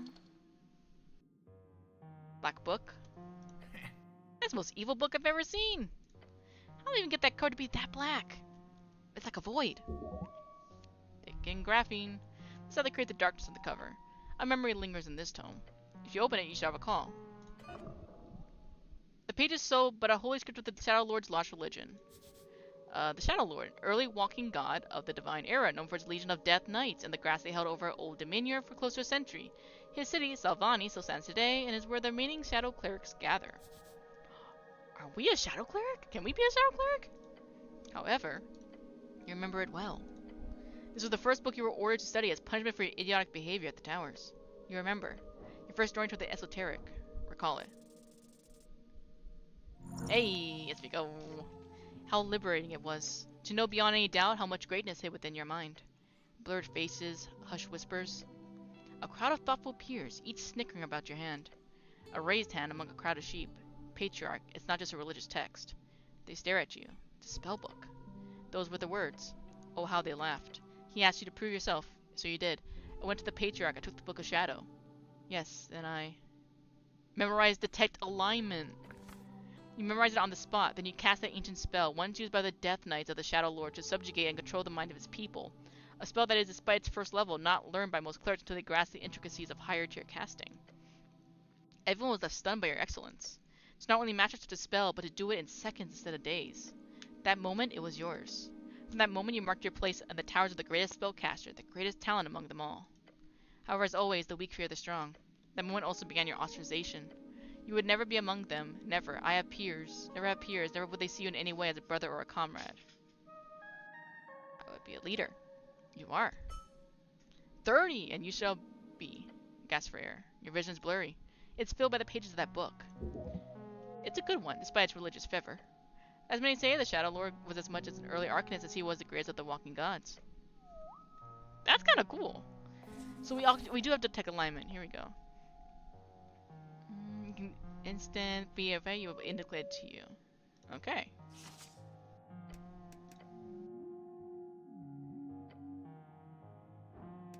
What else we got? Memoirs of a Statesman. Beast of Yore. Gate Era. Okay, we saw that before. Borgo Drago. First Paladin of Earth. It is so not subtle. The many pages go on to describe both practical but mostly theoretical methods of a statesman, so used when dealing with the populace, the bureaucracy, and the ideology of modern life. You haven't read this before. Luckily, you don't have to do so now either. The tough, rough tone about democracy. Those who believe in democracy have a wonderful view of folk. They think them capable of making rational and informed decisions devoid of personal bias and emotional conduct. From what you remember, it caused quite the stir when it came out 2 years ago. Quite anti-democratic. No wonder people were upset to have a magistrate use such terrible language. You recall a rumor about Shield Lord Yarn having hated this book so much during its printing. It's probably not true. Probably. Inexperience. A Blind Manifesto. The book. The book! Always listen to your hungry stomach, it says with big ugly letters on the first page. You should listen to the book and the stomach. This wonderful manual. Same as always, the book begins with a tirade about property ownership. Then on the fifth, you find a diagram showing how to summon a demon. Hexel, Tieflings, Cities, and Crusades. It's incorrect, however, on purpose, obviously. The purpose is metaphoric criticism of authoritarian governments. The rest is a series of extreme essays on the topics of hedonism, rejection of statehood, free association, reciprocal exchange. It paints up the image of an ideal world where all can live without strife simply through the cooperation and love of all things. Made illegal in May cities after its release in 466 AE, this rambling text has survived for one reason or another. It is the thing that makes you feel good. The text of truth. Flip to page 52, you remember it well. It has pictures! That tiny scribbling, something akin to stick figures, positioned in various and wrapped unit. Oh. I was looking at porn here, aren't I? The guide on how to make ultimate sensations. It's. No. Okay. Kinda hot in a sad way. Dexterity, no. Freaking degen. Close the book. Only darken your mind. It's still the same thing. Okay, fine, put the book away. The hedonists are back on the shelf. Oh my god. The folk. Alexandro. This is the first book placed in your hands as an Earth folk recruit. Open it. It's an old worn copy of that same text. Musings about the divine era of great walking gods and their theocratic states. A history lesson morphing into a series of guidelines how modern leaders are a response to the drawn-out Coast War to return to the old. The proven, the organized, the divine. Although written from the perspective of not faith, not service to the holy, but rather that of a service to the state. A modern theocratic vision, the nation has an entity not bound by the protection and the lifetime of its own god. Indeed, instead the nation, state will survive on unifying cultural traits passed down from that god to his people. This, Alexandro writes, will fasten them into the earth, creating firm groundings for the states to exist beyond any others. Later is going to describe his dream of a millennium empire, his grand plan, nation desired the passing of eras. A collection of ideas he gathers in this dream, an ideology structured around order without the weakness of monarchy, the chaos of democracy, or the esoteric dependence of magocracy. The fascist ideal, oh. Emotional and logical and nationalist extremist, basically a cultist. Whatever your thoughts are, this book is used to reshape the shitty. You lived in fear of where a path will lead. Yeah, cause fascism, dude! Yeah, we're done here. Alright, anything else we can grab over here? What do we have in here? Money. Books. Reads and dream patches. What's a dream patch do? Oh, okay, third spell. Take a step into the cramped office, standing in the front of a sleeping halfling. Is this a scholar? Curse the gods, we'll investigate his book collection before waking the lazy halfling. Hello? Oh, he moans as slowly opens his bushy eyes. His confused gaze focuses on you. Life is pain. What? Terrible, terrible pain. Oh. The wrinkles fold over one another like waves on a storied sea. Are you here for the invoice? A quick glance at Snell. His words come out in a typical Ford-nip accent. What? The invoice. Sir, I have an invoice? No. No? No. Oh. Oh, hold on. I've already paid that invoice. You're here for something different. He leans in, facing Snell. I hope Queen Goblin has no quarrel with this old scholar. He holds up a palm. Now we're here on city business. About the tea shop? Tea shop? Then you are dealing with interesting events. The city here has seen its fair share of great calamities over the years, and the tea shop explodes and appears tiny in comparison. Probably, but I have some questions regardless. Of course. Curiosity is absolutely vital for keeping the old brain in motion, so I commend you, cleric. And you as well, my goblin friend. He looks around, grunting. Can I get either of you some fucking water, or... He wields swear words like coastal winds. You like this guy. He's like a rabid dog without the biting, so far. No thank you. Your companion replies very quickly. You're a scholar Appleton, right? Me? Yes. I am Snurn Appleton. Scholar of Fordham University and dedicated service to the projects of AIS. What do you do? Many things. Primarily, my expertise lands on this topic of alignment and its many historical and contemporary applications. Some bullshit, I will tell you. He says it so casually. These days I mostly deal with other forms of study. Specifically, I run this office here and the experimental technique of psychoanalysis. What's that? No magic at all. Well, there has been some detect thoughts involved at some point in this development. It's a form of mind healing, as they call it. I'll be one to call it support instead. It's essentially the idea that the mental present is shaped by the mental past, and that through dialogue, our unreleased unconscious ghosts can be vanquished. That's not good for me, man. An exorcism? No, not me. Almost. While the ghosts are metaphorical, okay, good. It is really not that different from the expulsion of a necrotic possession. A Reetsian friend of mine once told me this joke, and I apologize if it's too vulgar for your taste, but... Okay. Right. A cleric, an arcanist, and a rogue delve into the lair of a succubus. Oh dear. The fiend defeats all three men, throwing them in her dungeon. But she grows to fancy them, so she offers them a choice. For each man who can successfully satisfy her, she will let that man go. Otherwise, she ends them, so to say. You actually haven't heard this one. Huh. Ho ho ho. As if you would never offer a rambunctious tale. Go on. So the three adventurers debate in which order to go. Eventually the rogue and arcanist decide the cleric should go first, as he is a virgin will be least likely to increase her standards. Your god companion rubs his eyes as he listens to the joke. The cleric, being divine and also, prays to his god and goes to the fiend's bedchambers. Comes out 10 minutes later, completely unharmed, and gives a thumbs up to his two friends, who of course feel a great sense of relief. The arcanist goes in next, confident and arrogant. If the cleric could do it, the feat must be easy. Within minutes, his bones roll out of the bedchamber's entrance, the man having been incinerated by hellish flames. The rogue is horrified, but realizes, obviously, the arcanist overestimated his ability, so he carefully enters the bedchamber, ready to put every ounce of effort into it.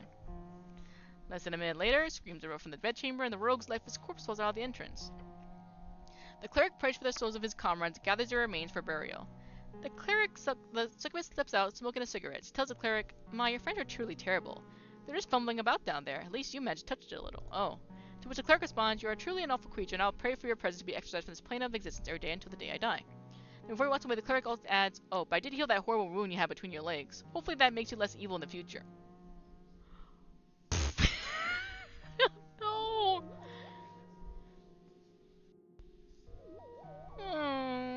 I get it. Oh my god, no. That wasn't a... Oh no, no wonder they couldn't get it. My kind of humor, you might say. Oh dear god, that's funny. In short, you can view the succubus as an evil in the world which religious fervor would pray to repair. However, such reparation would often lead to a not-so-optimal path. You woke up right at the dirty joke? God, that is the weirdest time to wake up. You woke up right at the dirty joke ended, bro. He keeps on laughing. Or most simply, you could say it's a basic allegory for alignment itself. The cleric meant well for all intents, but his actions cost the lives of both his comrades. Is that evil or is it good? And so on. Either way, psychoanalysis, yes, that's what we're talking about. It's about your feelings, thoughts, memories, choices you've made, things that have happened to you. They can bog you down, so to say, and the goal of my clinical practice is to root that out of my patients' minds and help make them aware of repressed negative baggage, if you will. So what can move forward more specifically? A curse of the mind. In a metaphorical sense, yes. It's not the only thing I work on here. I am currently exploring the dream of anima animus. There's something to do with masculinity and femininity, based on Cividex's idea. A dream of man and woman. What a pervert. You like this guy. Explore men and women? Poor phrasing, but yes.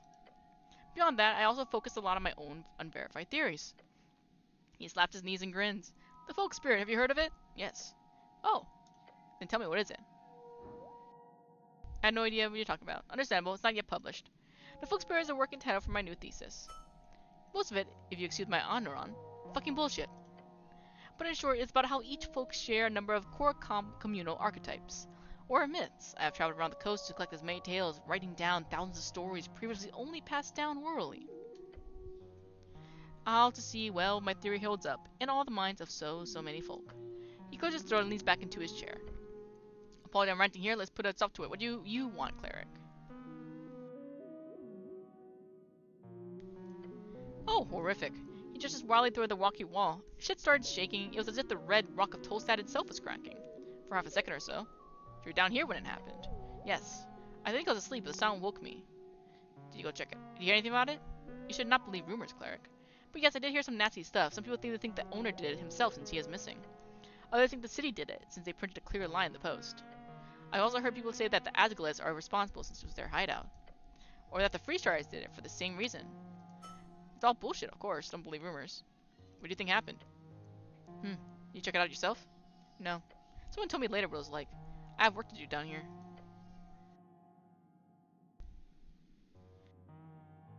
Why are you voting the election? I'm a filthy Asgalis. Why call it filthy? Have you ever seen a clean Asgalis? He left his own joke. A joke. The green banner is flown in a strange context here in this Republican wet dream of ours. Asgalism is supposed to be about abolishing the entire structure of hierarchy. That history is driven by economic struggles, specifically the clash between the classes. Asgal's end goal is a classless, stateless society where everyone's equal. But looking at the Norvikian Asgalis, it's clear to me that they long ago let this goal slip past. Look at them! They are shaking hands with the establishment, trying to find a peaceful solution, they say. You want violent revolution? Look. Genuine change, true change needs a true revolutionary break with the existing order. There's no doubt about that. Incremental reforms, small changes within the capitalist system will always fail to address its fundamental contradictions and injustices. My time in Reeds made that clear to me. But always be aware of simplistic utopian visions. It's a path covered in corpses that leads to blind idealism. So I'll vote for the social-democratic compromise. This handshake with capital. Then I'll go home and piss myself and die, dreaming the next generation will have answers I do not.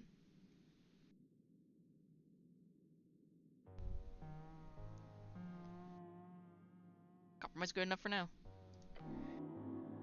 You think I agree. Part of me does. But I do truly hate this idea of tipping the hat to these truly fascist regimes. And yes, even the revolutionary restarts are fascist, in a deep sense. How do you think they got their start? Through the coin of those who profited in the great suffering of Old Dominion, in the Coast War, and grind the flesh of humanity. Freestridism is filthy opportunism, not republicanism. They are just arcanist regimes with painted masks and slightly less horrific esoterical power in hand. Slightly. They make elections happen when they are able to win them. That is both opportunism and imperialism at its worst. With the growing starts rubbing his hairy face. Workers unite, unionization, and guild power. It's all well and good until it gets too loud. Make a little bit too much noise, and the true powers quickly and efficiently drop this illusionary mask, facade. The esoteric spell that tricks us into thinking they care, or that they are anyway Folgarian. Concerned with our seeking to promote the welfare of all folk around the coast. And so what about you, cleric? You're voting Aglis, I presume?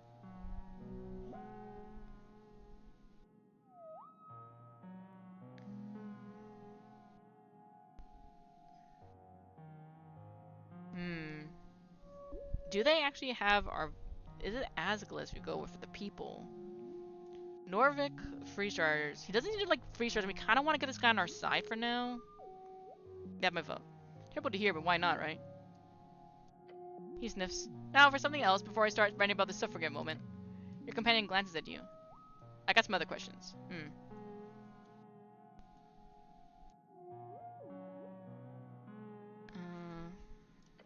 Ordeal?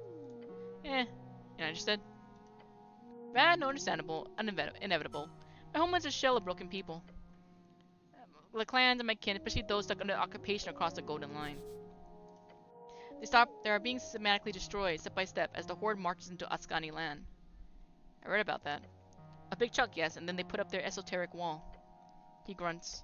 The Clanlands deal, this armistice, was seen by many as a practical solution, since only 2 clans were left to be enslaved and integrated as Horde tributaries. He slams his hand to the side of the chair. This is Band-Aid. Celestials view time in centuries, while we see in decades at best. Thus they can take one piece at a time, with generational acceptance in between. Golden Line Update. This is the most clean method of genocide. What will happen to them? Tomorrow, nothing. In a decade, not much. Fortnite will still stand by the time I die. In 30 or 40 years, but by the end of this new era, my homeland will surely be eradicated. Why do they want the clanland so badly? He would hand it's a basic resource conflict. Oh? Amber, you know, Electrum. A big fucking understatement. The Commonwealth is the only reliable source of amber for the many, many esoteric use cases. Spell storing, item crafting, consecration, esoteric attunement. It is an extremely useful material, a powerful one. So it is really no wonder the Horde wants to expand their Golden Line. If Norvik were more reliant on amber as a resource, I'm sure they too would covet those hills. But trading with the halflings does not seem so different from trading with the Horde. At least not today. Do you live in the Clanlands? When the Golden Line was drawn? Yes. It is not that interesting, but I was on the western side when it happened. There wasn't enough food to go around, so I pulled some strings to smuggle myself east. It's a whole story. Can't say much more. My clan, the Appledens, all live in Tipbury, so it's not some big personal tragedy on my part. It's more of a focused destruction, a grander trauma, something generational. Even if I was there to witness it, I imagine you would feel something similar about the Coast War. I have. Can't get it published though. No one wants to deal with legal threats from the Horde. Even in Norvik. Even in Norvik. Of course, it's a whole damn mess. Ignoring the actual guerrilla resistance west of the line, there's been a massive rally around an anti-celestial sentiment in the east. They have attempted sanctums with Norvik, Vik, and even Ilium backing. Ancient Elven Empire. The Mender, a common way to refer to Ilium the Mender. There's been coast-spanning outreach all the way to Kargamesh to build some type of coast-spanning halfling coalition. Nothing works. The Horde has a finger in almost every trade port. They own land and hold strong ties to every regime. Even Norvik has not officially backed their neighbors. Without Earth and with Lady Fair not so existing, they are, as the kids say, steamed. The kids do not say that. As you can imagine, the halfling population of the hills are not too happy about this. What can they do? An Asgard victory might change things, but the free stars are in the celestial pockets. As are the patriarchs. So yes, there is resistance, but as of yet, there's no practical way out of this frog being boiled, I'm afraid. He is correct. The Golden Horde is performing impeccably in this geopolitical play. That's all I want to ask. Okay, that was a lot of good information. Nothing about the tea shop. We did manage to spend a lot of time in there to pass the time. Alright.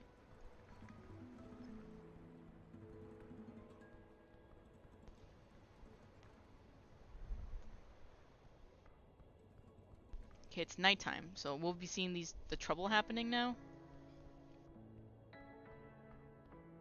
At 1700, we really should save and then just keep looking around this water lane. I don't see anything happening.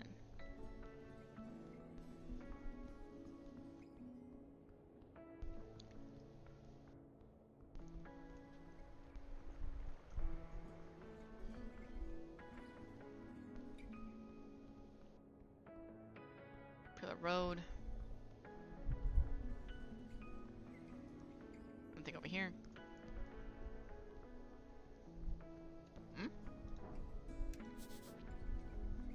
Upper and lower.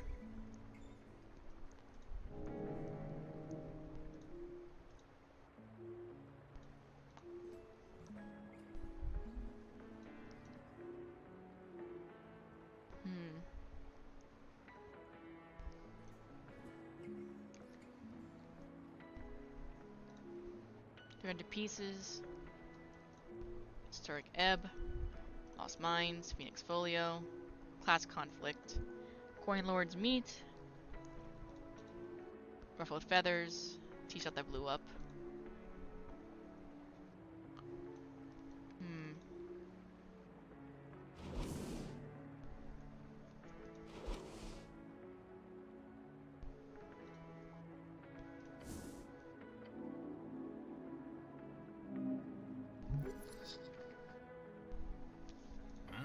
Yeah, the Norvik Resistance or whatever. Minor organization. A bunch of human kids causing trouble. I only know them because they wiped away some goblin graffiti a couple months ago. I went and talked to one of their moms. Nice old lady in East Housing. After that, we don't have any more trouble. They're Freesiders? Nationalists, I think. A bunch of boys. Human boys tend to lean nationalistic for certain reasons. Yes, obviously. Are you rolling your eyes? Yes. Okay, looked like you had some kind of neck problems. But it's fine, keep at it. Tonight's thing is cancelled. Meet up tonight on Water Lane instead. Send us off the chant. Signed by R. Right, interesting. Bit scary too. Stop looking now. Well, we're here in the right area.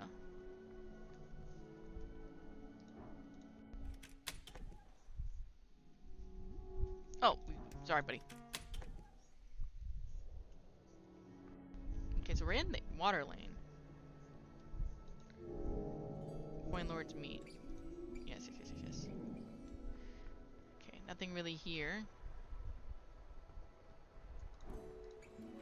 Closed, barred shut. Okay. So we gotta find any of the issues that happen at water lane.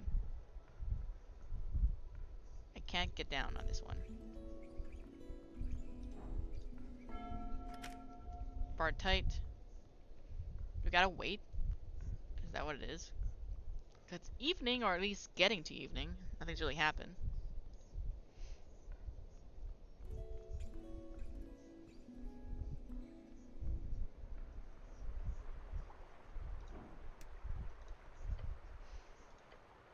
Let's prepare spells.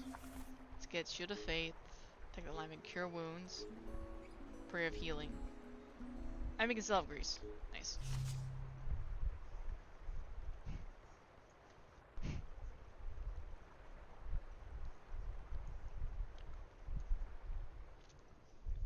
Hmm. Yeah, no one can buy stuff either.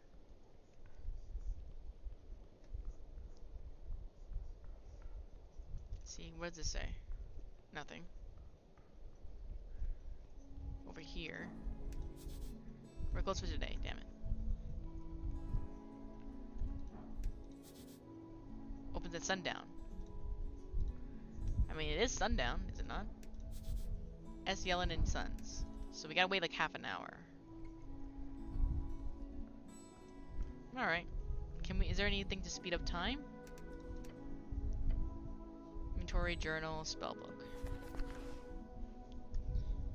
Jeez, look at all this stuff. So here we are. So we're in Waterlane View now. Snurf's office, Pillar Crossing, Waterlane View, Pillar Crossing, Waterlane View. So we're here in Waterlane. We're fine here. Okay, so we're good. That leads down here. Pillar Crossing. We gotta go here after. Toadstad East, Temple of Earth, Roller Mill, Waterlane View. We can go there for the Roller Mill. Head upwards. Go towards the west. Then go up here. Alright. Then how much do we have in inventory? We have 43 pieces.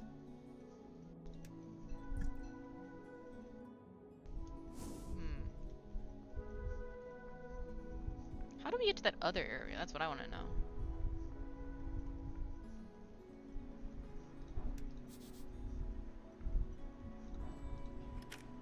Man. Take your time, Griffin. Alright, anything else? Can't reach that from here. Okay, well then how do we get there?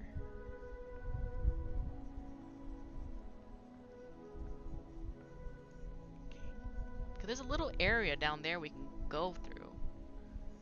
We just can't get to it. Like, see if we can go down here.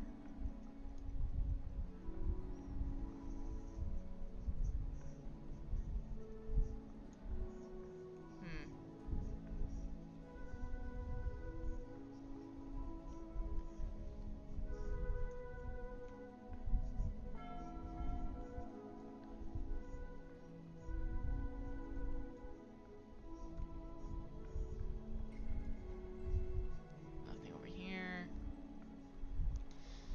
Yeah, no idea how to get to that area.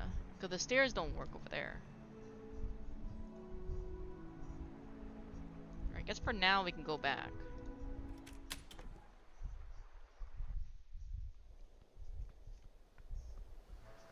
Ugh, this stupid crab. But it could be useful. Okay. Number the crab. Make your choice and keep your fingers to yourself. What do you know about the tea shop? What's that, Krabby? Johnny Longneck blew up the tea shop? Oh, jeez. Dan, guess we'll have to find him. The pirate. The one and only. Also, I'm joking. Please do not take that seriously. We're not going to the Red Sea and waste to seek out Johnny Longneck's crash site. Spoil sport. Am I allowed to lord it here? Were you voting in the election? Citizen? That is ridiculous. What if we can actually go to... If we can actually see the guy now? It's been a while. Chances are possibly no, but you never know. On the ladder. Yay, ladder. Okay. Okay, get out of here. We'll head to water lane later.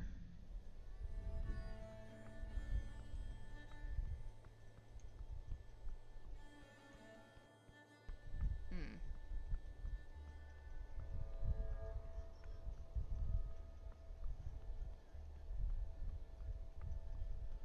Keep going up. We can talk to that one guard that's over there. See if he can give us anything.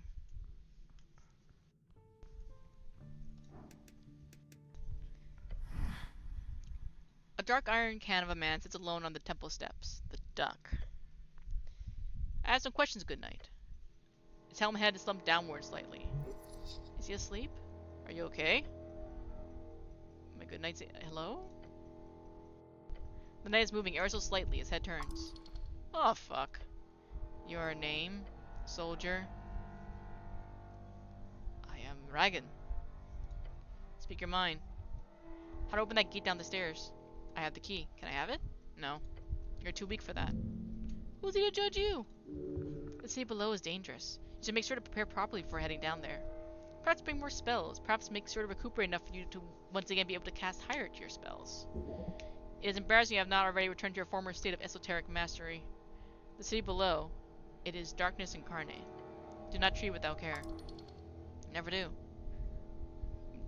What do you know about the tea shop? What's with the boxes? Without lifting his head, the knight enters in a cold turn. Election. Just, what are you looking for, my good knight? No reply.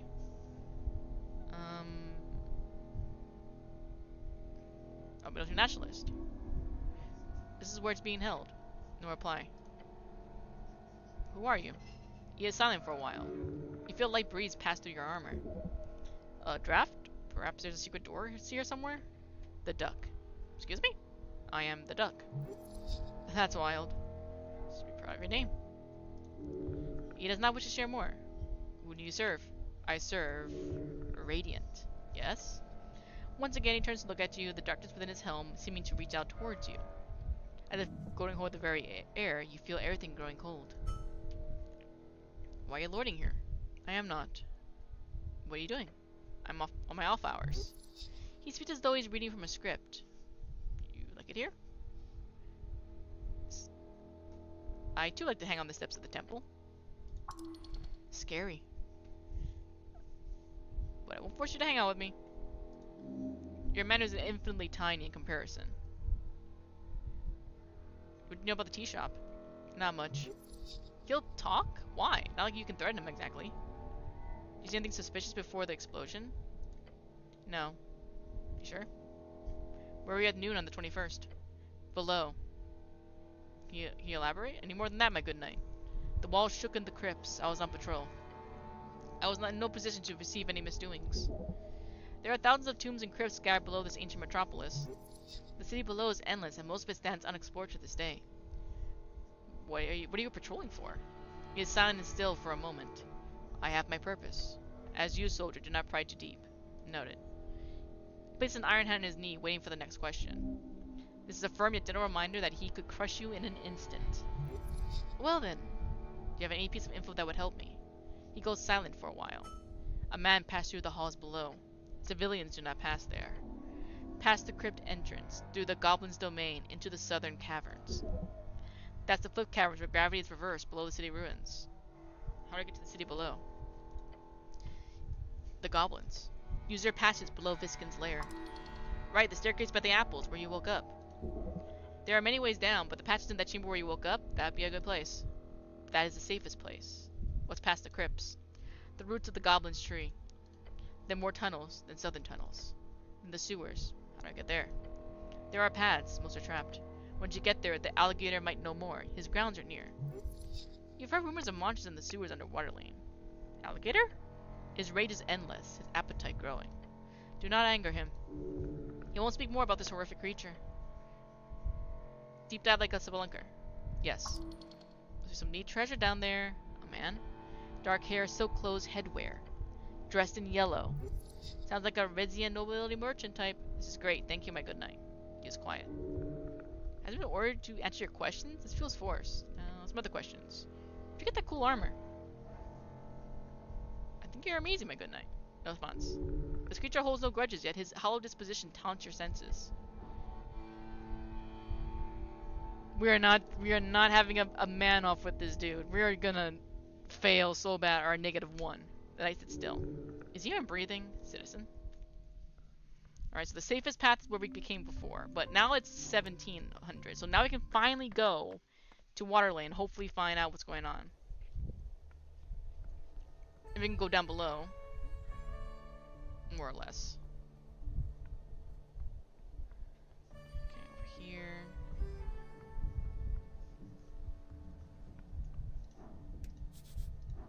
Head inside.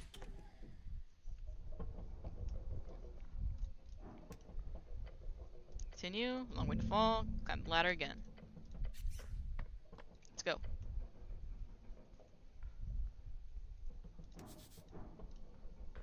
Okay. It's kind of cool how we can get XP just from talking to people. We've yet to really fight anything, but we have a decent amount of spells now. For the most part. Okay, nothing happening here. Nothing happening here.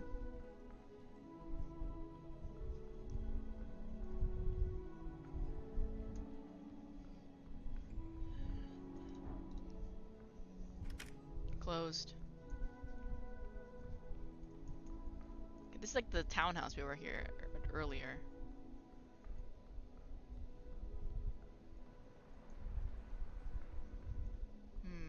No, that's the other house. Nothing here. Can we go in here now? No idea what to do with that.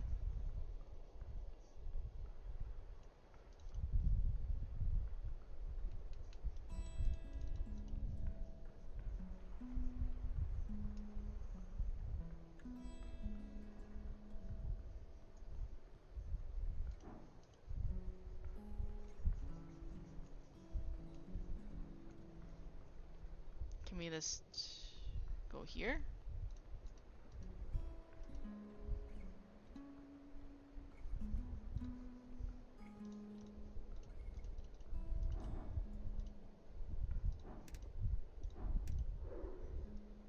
Dock worker. Nothing's really happening in Waterlane. Like, I don't see any conflict going on.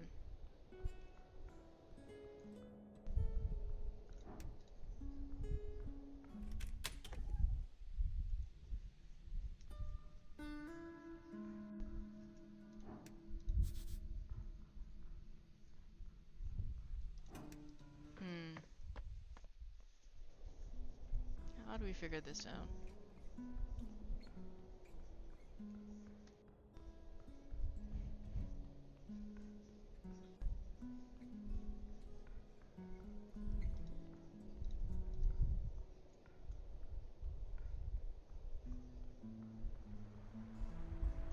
We just came up this way.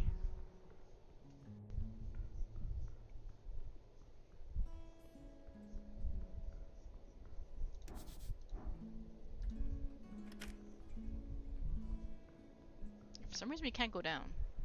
We can go all the way here, but then we can't go anywhere else.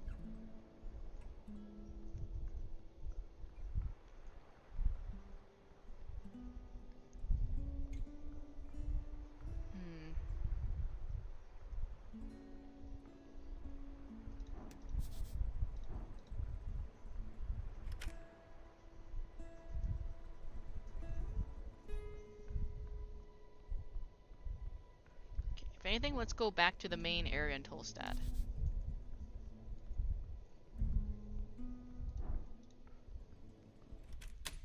Gotta find something.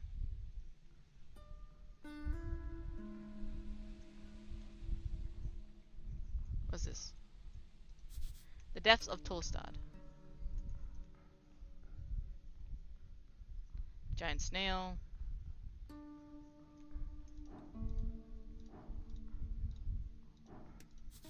Tunnel of Goblin Garden.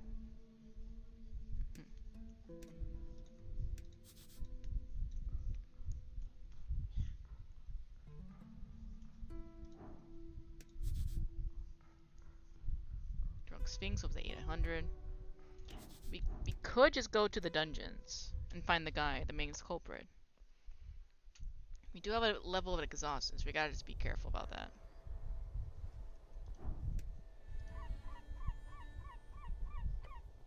You look up the branches of a bracken tree. It stands tall in the garden, towering over you. It is majestic. Nature is reaching tall and deep. These roots go below the city, nay, even below the river. Your hands land firmly on the bark. Good tree. Strong tree. Connecting with the natural world. Well done. The wind causes the leaves to dance. Wait, between the branches, high above. Oh, is that a hole in the bark? A hole just wide enough for you to stick your hand inside. Something glimmers up there, a treasure in a bird's nest. Get up in there now! It could cause great physical harm if you fell from that height. And heights are scary. The branches started in a sudden gust. I'm not going to tell you what to do, but I'm just not doing that. Climb that tree. Push your entire body up against the rough bark, you slowly make your way upwards. Go, go, go, just a bit more. Oh my god, I'm all the way up there! Come on, dexterity. Fuck! Are you kidding me? Oh boy. You take a deep breath and reach up. That's where you realize you have nowhere close to where you thought you were. Oh no. Grabbing onto air is not a good idea as you fumble out. Ow.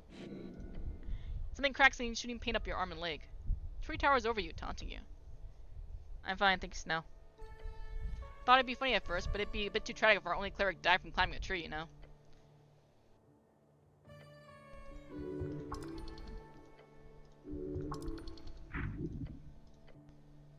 Climb. I'm trying again. Come on. Start. Come on. Oh, come on. That is so mean. Damn it. And there I go again. Ow. Oh, God, ow.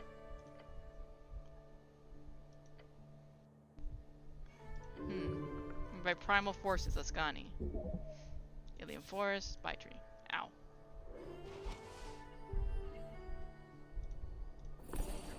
We're good. I want the item. I am very hard-headed.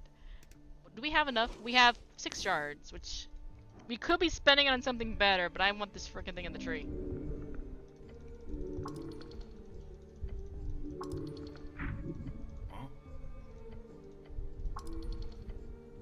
Dexterity, come on, please, please, please, come on. Yes, just about. The bark is rough. One foot and hand moving another, holding on to dear life. You take a deep breath and reach up, finally getting a hold of one of the upper branches. You've done it. Alright. A bird's nest, unguarded, full of shiny trinkets. Jackpot! Shove your hand in the nest. Grab the ring, the coins. Grab the ring. Ring of protection. Grab the coins. Thanks, birds. Grab the polished stone. Now that you're that's in your palm. You feel the tingle. It's magic, baby! Get back down. You lived. I'm surprised. Now can we go? Bye, tree. Fine. What fun are you?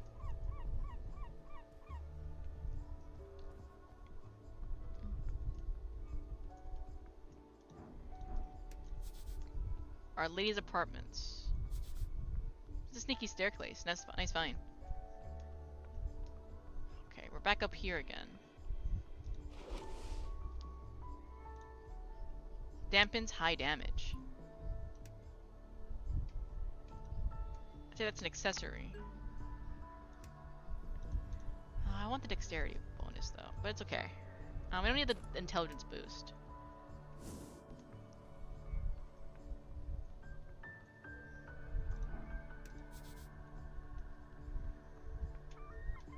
We can go back to that lich place for sure and head downwards.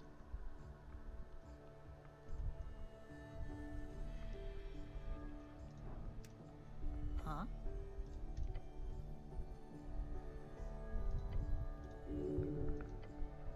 We sell newspapers here. If I tell you this, won't get any money. No. He's clearly a hard worker. Fuck him over, the business would fuck him over as well. He can make an enormous profit for his boss each day properly. Yeah, exactly.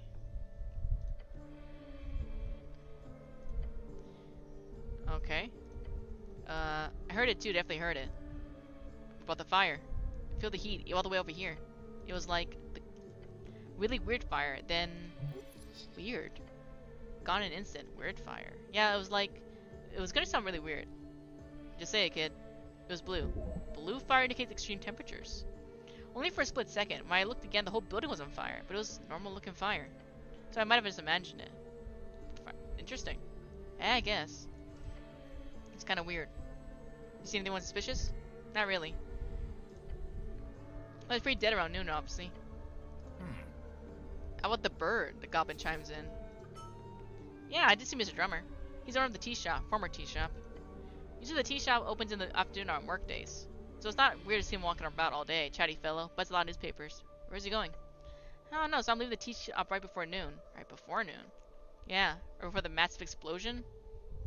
When you put it like that... Look, I don't know where Mr. Drummer is or where he went. So I'm rushing down the stairs. Guess he headed for Water Lane? Did anyone else enter or leave? No, just Mr. Drummer. It was a boring day, so pretty much just people watched all morning. Mr. Drummer's the only one I saw leave the tea shop. Did anyone else enter all morning? No, not a soul. You stopped too many people. Yeah? Cover papers. I see. Anyway, about the tea shop owner. Yeah? Did Drummer act strange when he left? Just in a hurry. Saw himself towards the stairs to the circle square. Probably head towards Water Lane. Wow, Water Lane. Is there any place to go? Either that or the Goblin Garden or the city below? I don't think Mr. Drummer is the city below this type of bird. Did you see him enter? Actually, no. I never saw him actually enter that morning, so I guess he must have slept there or entered there before dawn. Are you sure you saw him? Absolutely, no doubt. He went downstairs to Pillar Crossing. That's all I saw. He was trying to best to remember. I've been going over it in my head. Pretty shocking stuff. He's a kid, should have to deal with that. What else can you tell me about the owner? Mr. Drummer's a customer. Seems nice enough for our bird folk. A passively evasive comment. I've heard he hangs out in the Sphinx a lot, and then he's got connections with all sorts of people. All sorts of folk. Politically. Asgul's used the tea shop a lot. I've got some buddies involved in that scene. I'll walk you through it. I set up the kiosk like dawn. By noon the morning rush has calmed. I remember the bike rack was full. Waterlane workers mostly commute on the new bridge and flotilla, but the halfway bridge has seen a fair share of bikers every day and night. By noon it's pretty dead, which is great. Less work for me. Also dead in the streets. That too, sure. I hid in the back. That was a, attack. How loud was it? Super loud. And shaky too. Almost fell over. Alright, citizen. Alright. Can we go to Waterlane now? I think it's a little bit too early for that. Let's see. Where's my journal? Alright, Pouches, Tolstad. We're here in Tolstad. North, Roller Mill. Pillar Crossing, Goblin Garden. Waterlane View. Viskin's Lair's down here. We can't really go to the other guy's place for a while, till like 3 more hours. So we... Oh, Junk Sphinx is actually right here. Hold on. 1800. We could just wait around for the Drunk Sphinx.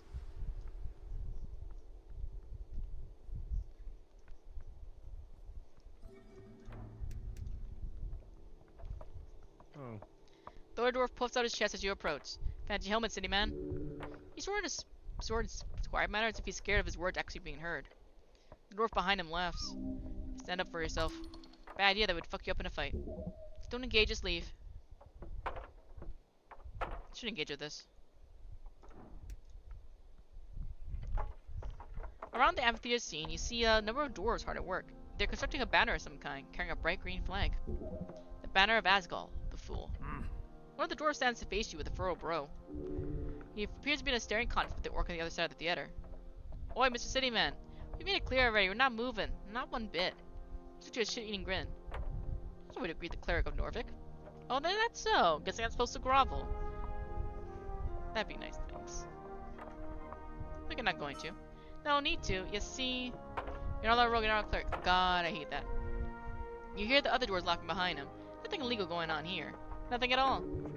He's saying that because he's had to defend himself quite a lot lately. Nothing legal, huh? We have the papers. Nothing legal at all. A half-truth. This might be one of those sort of kind of legal but also not sort of situations. They're both guilty and innocent, just like you. One of the dwarves spits on the ground next to him. You even know who you're talking to, child? This here be Alphonse of the Bond Envers, a foreman in the Agilist movement of Norvik. Norvik Azul Council, Knack, the Azul Council. Yeah. He's done more good than all of the Earthguard combined, a true speaker of Asgul. I got some questions for you lads. I'm all ears.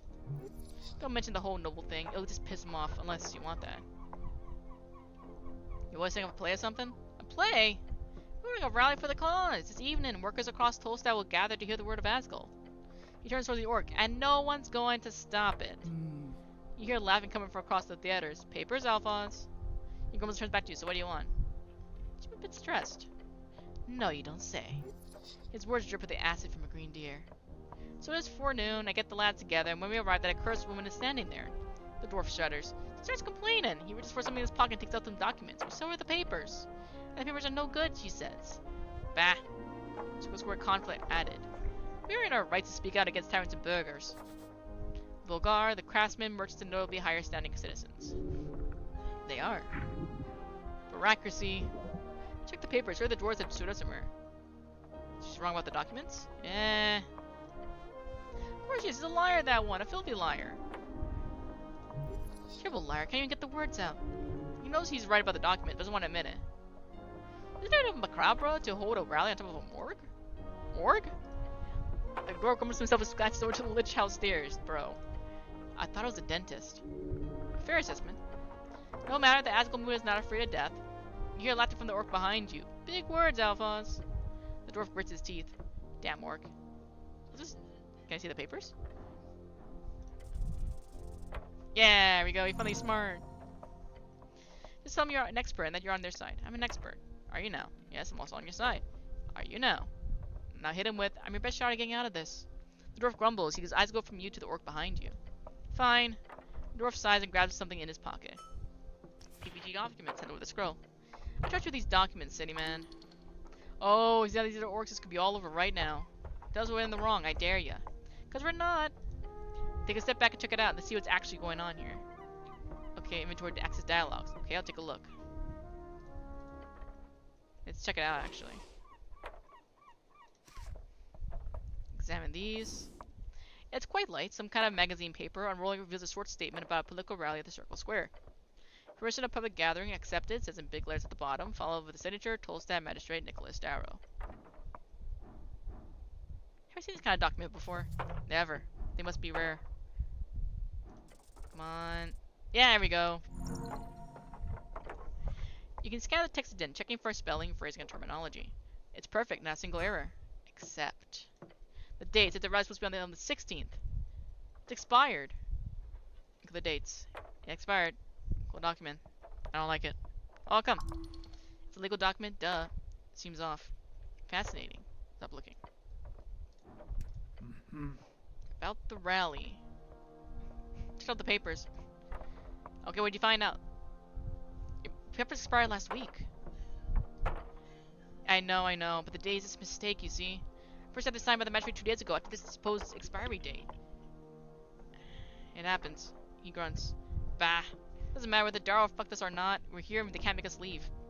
And I hope for you you're not sorry latch to how to do the deed. I'm indecisive. Noticeable. Spits on the ground. Found cup. Huh.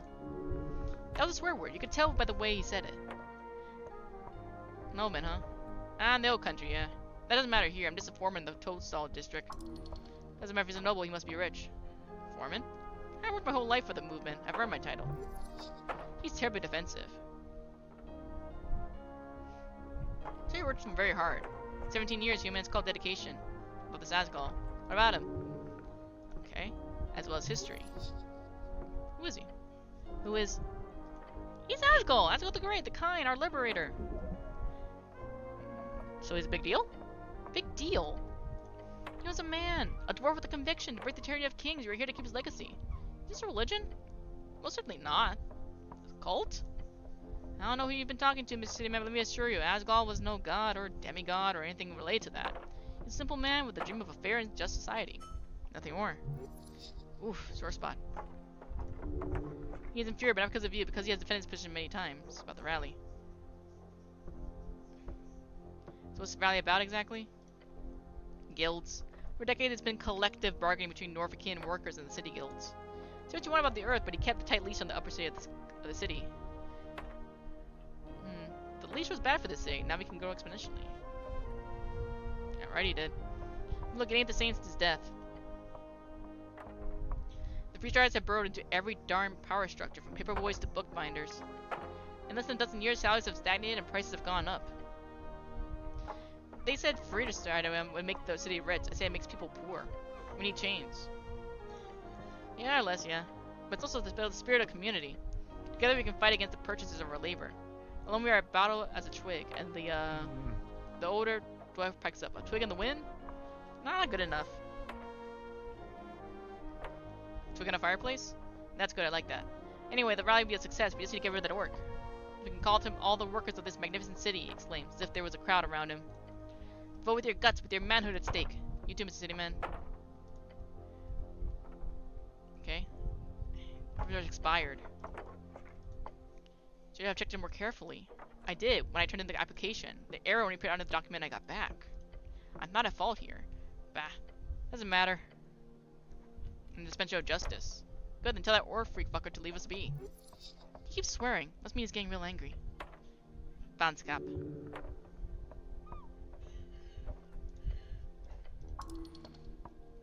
Foreman? Tell me more about yourself. Why? What? I guess it's kind of weird just walking someone and ask for their life story. Why are you so defensive? Why are you so invasive? Alright, have fun. Alright. Can I get down from here? Alright, we can actually go into the drunken thing now. So if we start a fight with him, that could be bad in our favor too. We have 12 health. We're a cleric. Well, I'm trying to be a rogue, but it's not working for me. Well, I'm trying to be a cleric. I'm trying to be a rogue, but I got stuck into being a cleric. Can I not get in here? I guess not. That kind of sucks. Or maybe up here? Yeah, why can't I go in there? Oh well. Anyway, let's just go down here then.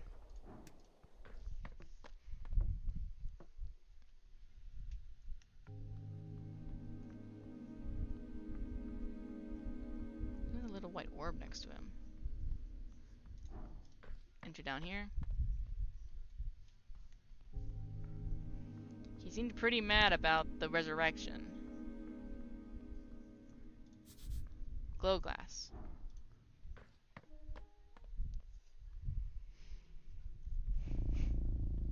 Right, at least we already did this part. We know we can't go further down.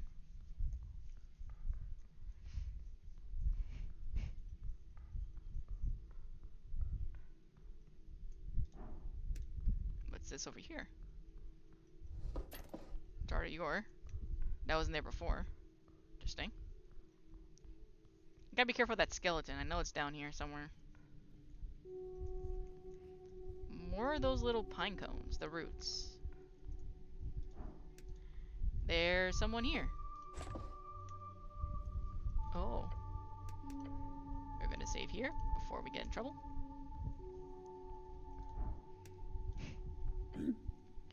Human. Hairy beast towering over you, its face contorted with a stern and permanently frown. Watch yourself, this is halfway's territory. This is a bugbear. They are most common in the west, living in the rough lands between Fornip and the VK. A Vizkia, as if it needs to be shortened. A collection of loose dwarven cities. She notices Snell with you and gives him a nod. Runner. Hey, Moongor, things going well? They are going. She nods in your direction. This your cleric? Seems so, yeah. I thought he'd be taller, she says with a scoff. You know, I am the cleric. Nice to meet you. Feel a growing pull towards being a cleric. Do not cause trouble. A morning star. Beware. Morning star? No, that's clearly just a spiked mace. I believe the term is flanged mace? A club. Keeping it simple. Great. She will not use it. Ask questions about the day of the tea shop. The dwarf says you won't let him pass here. He asked for access to the south tunnels. Because he's a dwarf? A dark dwarf? He is a dungeoneer. Lady Sieger does not allow looters on our grounds.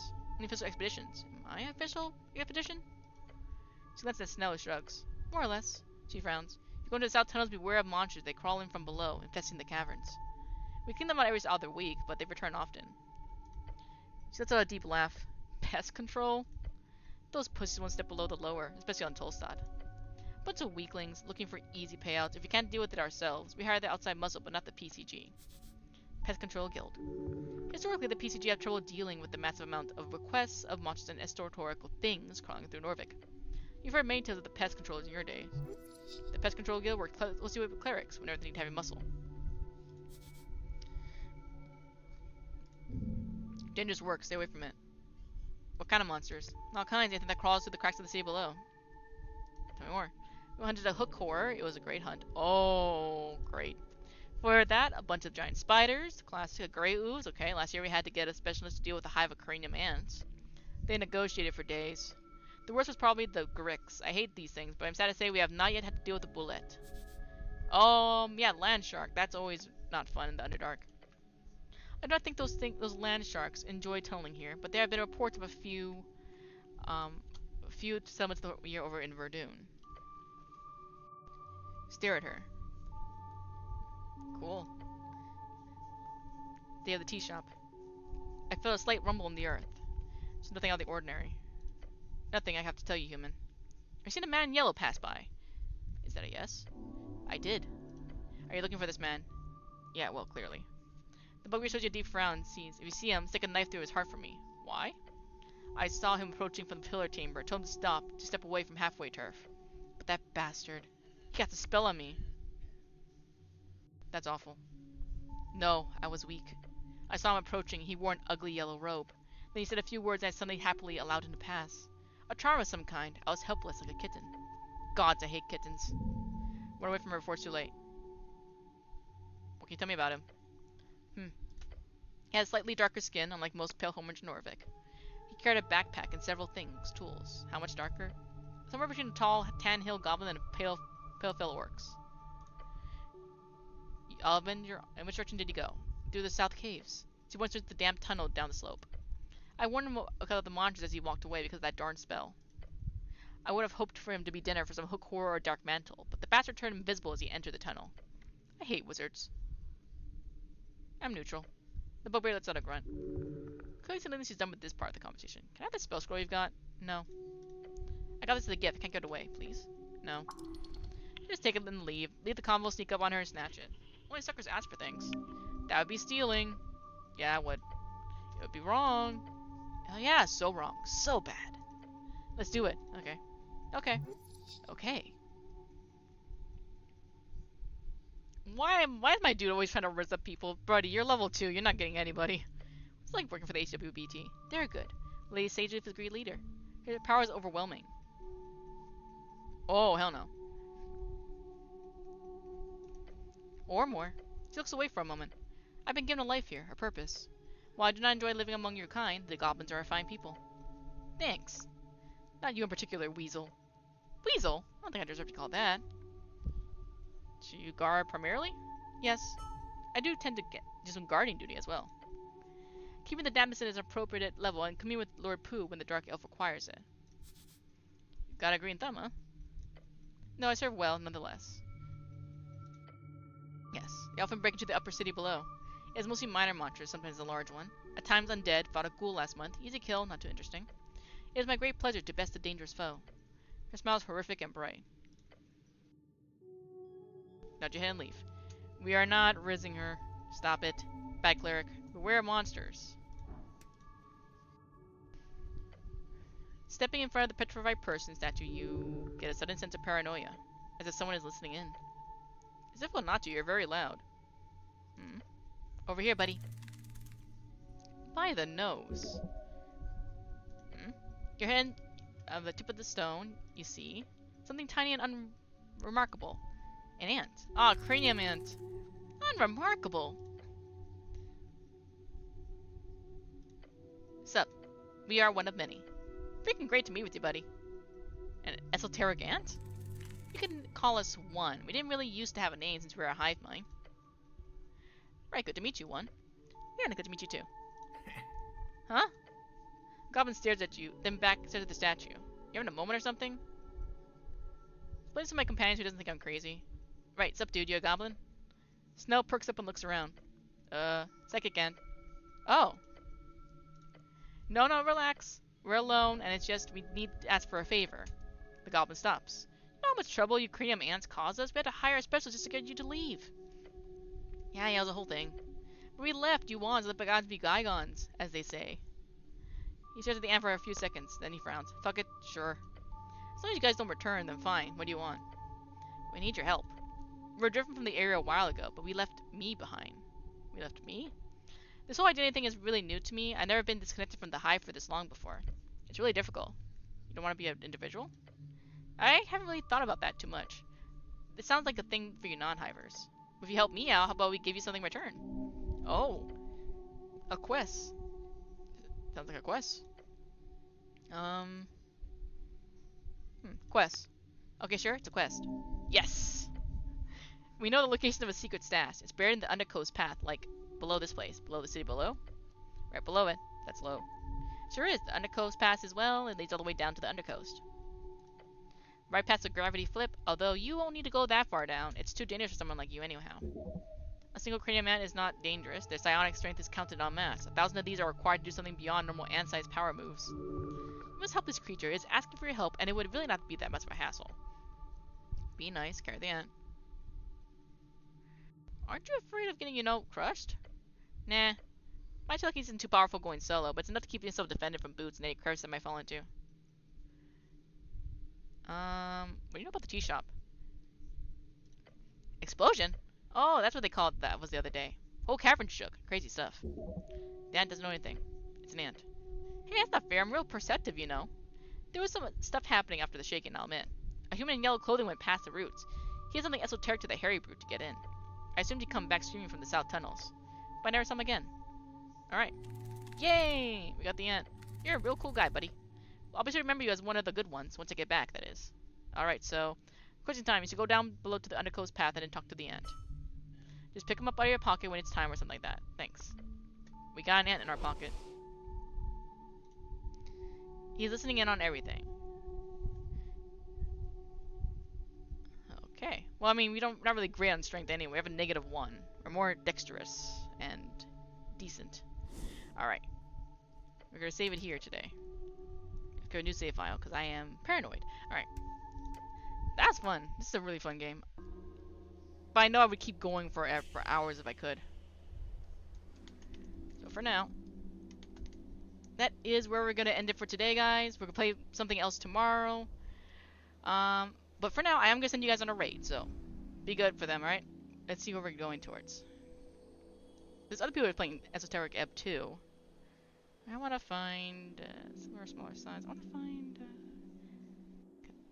Well, this person's actually absolutely. Silky Moon is over there. Cynic Vash is over there. Universe low to high. Try that. Recursive Man, Cynic, Dr. Loss, Silky Moon. They're not. I'm trying to find new people each time. Similar, smaller size. Let's see, is anyone else here? Let's double check. Upgrades. Resident Evil 9. Right, that's what we have tomorrow. Tomorrow we have Resident Evil 9. So we got some spooky game tomorrow. It's gonna be good. Wanna learn more about the esoteric course? Oh, there's even more stuff down here. Hold on. Album release, collaborators, the developer, link for buying.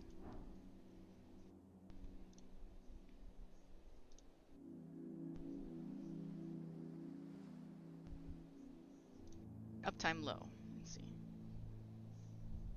They two haven't seen the tea shop yet. Uptime 19 seconds. Following here. Duggar Juggernaut. Alright, that works. It's 24 people. 4 people. Ando, Kendo, Ando.